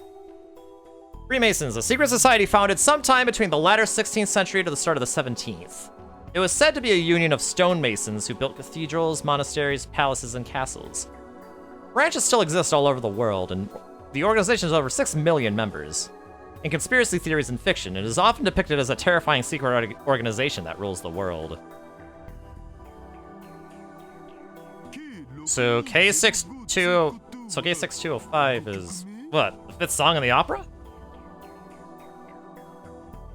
The 5th song was a quintet called Actually, is that true? Oh, yep. Well, technically there are only 3 hymns in there. Referring to, okay, Tamino Papageno, 3 ladies. It is a quintet. And this is what it sounds like, by the way.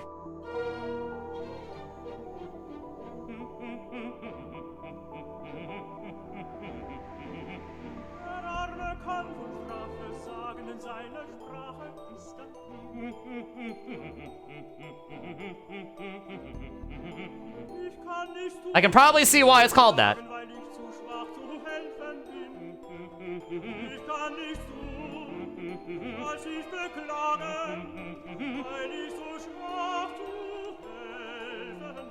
Okay, anyway.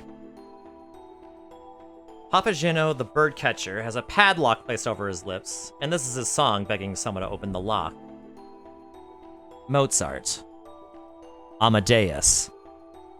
Freemasonry. A padlock on his lips. Got anything? No. No, but... Why did this all feel so creepy? And didn't I just talk to somebody about Mozart?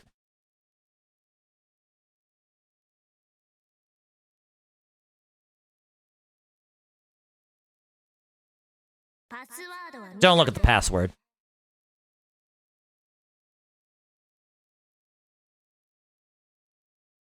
Maho. Maho had used Salieri, Mozart's rival, as her password to access Amadeus. On its own, that didn't mean anything, but... Well, technically it was the username, not the password. Kind of think of it. Maho said she lost access to Amadeus just before the attack last night, didn't she? Did they change the password? Did she ever find out what caused it? I'd have to call her or contact her via Ryan.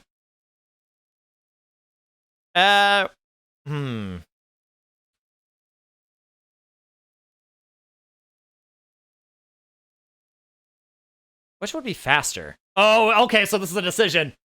Okay, so this is very clearly a decision that they're asking me to make. Do I call her over the phone, or do I use Ryan?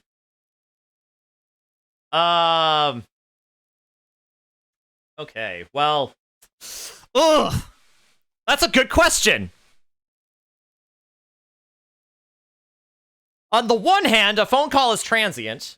You know, it wouldn't actually, like, last all that long. Like, if someone was intercepting it, they would only have, like, like a small window of time to actually intercept any of those communications.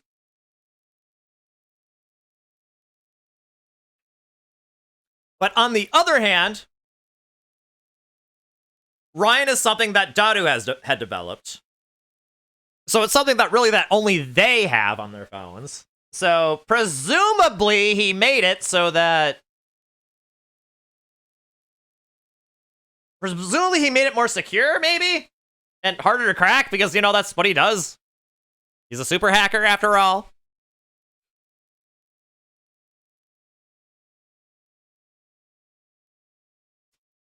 And yes, Daru, I did use the hard R there. I can't believe I just said that. I can't believe I just said that. Nobody quote that.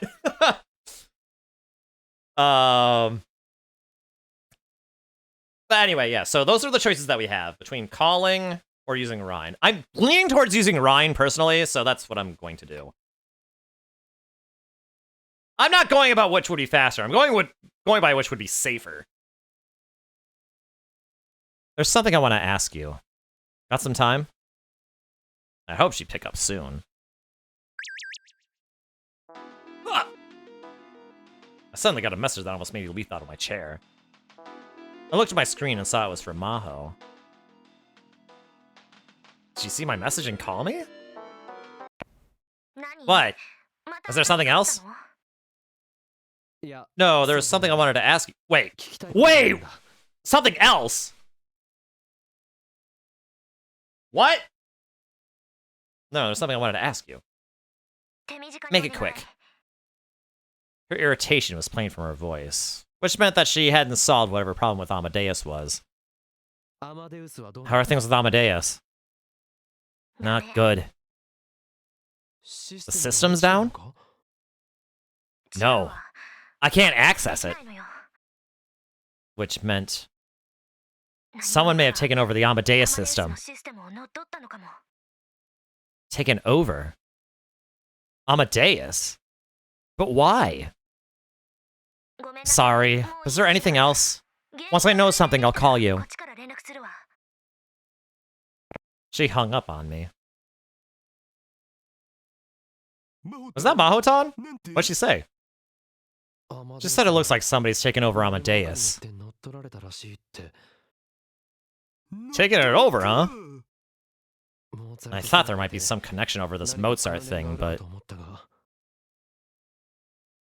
I couldn't say anything yet. Fragments of these strange incidents were scattered all around me. That's how it felt. If I could pick up all the pieces and connect them, would I find the answer? For example, Yuki Amane's injured left arm. What did that mean? Oh! Amadeus is calling!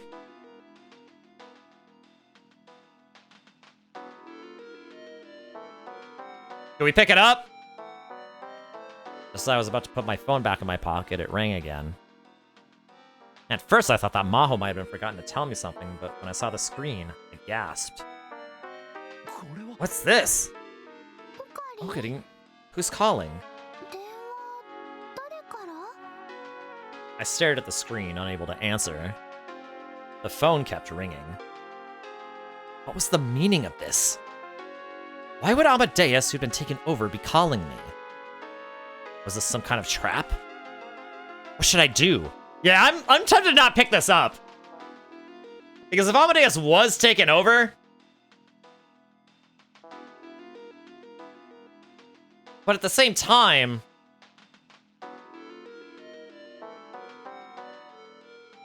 Padlock was put over his mouth. Okay, you know what? Okay, I'll make another save! Answer it? もしもし。 Hello? Help me. Kurisu? Help me, Okabe! In that instant, I suddenly felt incredibly dizzy, and everything went black. Uh-oh. D-mail! Oh! 0.57! Oh no, are we back in the Alpha World line? Oh no! Are we back in the Alpha World line? Oh no! I shouldn't have done that. I probably should not have done that. What have I done? What have I done?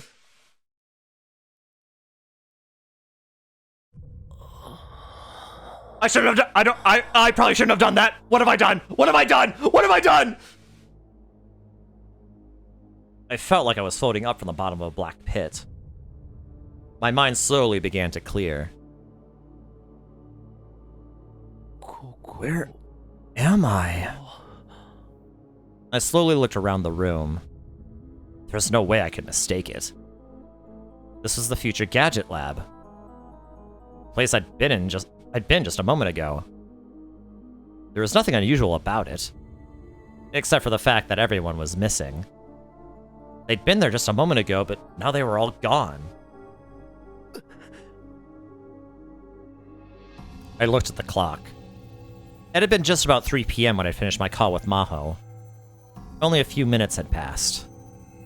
Even if I just passed out, it was impossible to imagine all of them leaving me here. Which meant... no way. I took a slow walk around the room. There were other strange things. Daru's PC, for example. There was a thin layer of dust on the keyboard, as if no one had used it for a while. And in the corner of the room, normally that was where Mayuri put her bags. The paper bags were where she always put the cosplay outfits she was working on. I'd seen them there just a moment ago, but now they were gone. Could this be... the world line changed again. Yeah, if you're back in the Alpha World line, Rintarou, that would mean that Mayuri is dead. Would that mean that Kurisu is alive? What is going on here? What world line is this? But why? Come to think of it, Kurisu's words from before.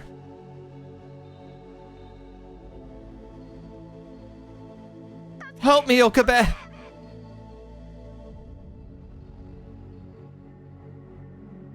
Why would Kurisu say something like that? Did it have something to do with the world line shift? I took the phone out of my pocket and went to start the Amadeus app, and then stopped. It's gone. Yeah, it wouldn't exist in the Alpha World line. Probably. The Amadeus icon was gone from my phone. What's going on here? My mind raced to try and come up with an explanation. But of course, I came up with nothing. Calm down. Let's just find what's going on here. I needed to calmly find out what this world was like. I was about to walk towards the door to find out when... the back of the room. I heard a sound from the back of the development room, which no one ever used anymore. Someone was there. Who? Daru? Mayuri? I slowly approached.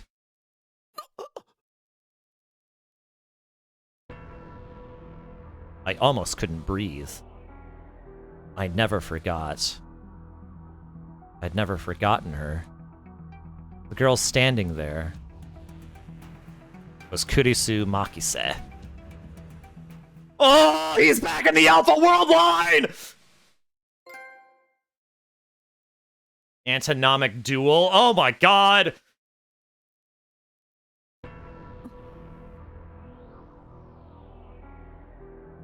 Welcome back, Queen! We missed you! But... I think that's a good place to end here! Oh, boy!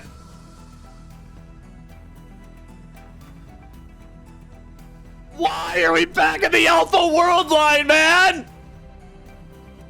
What happened? What happened, man?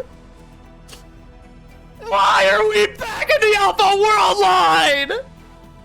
This means Mighty is dead, right? What's going on here? What's going on here?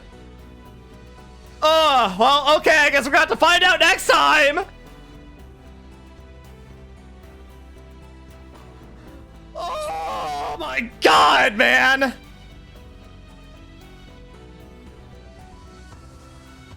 What the heck? Oh, my mind's blown. Oh my gosh, I was not expecting this. I was not expecting this.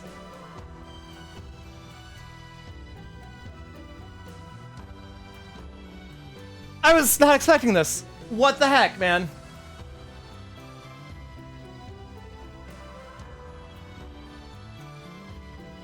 I don't get it, man. I don't get it. I don't get it. What happened? Well, we're gonna have to find out later, I guess. Oh my god, man. What the heck? I was not expecting this!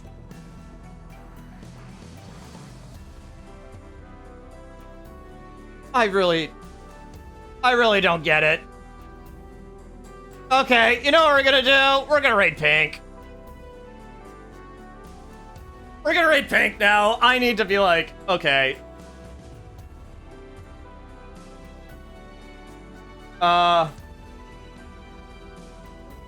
Okay, I don't know if she's doing. I don't know if she's leaving now, but we're gonna go in before she has the chance to leave. Yeah. Okay. Okay. So thanks for watching, everybody. Oh my God, this is a thing that happened. Oh my God. This is a thing that happened, man. What the heck, man? Ugh. Okay, I guess we're gonna have to find out next time what happened. Thank you all for watching. This is great, but oh my god, I was not expecting this, man. I was not expecting this. Ugh. All right. Well, next time, probably be playing Splatoon because of PSL. So I hope to see you then, whenever that happens. And I'll have to find out another time to play Steins Gate 0 because oh my gosh, this is crazy, man. All right. All right, take care, everyone. I'll see you next time, whenever that is. Bye-bye. I love you all.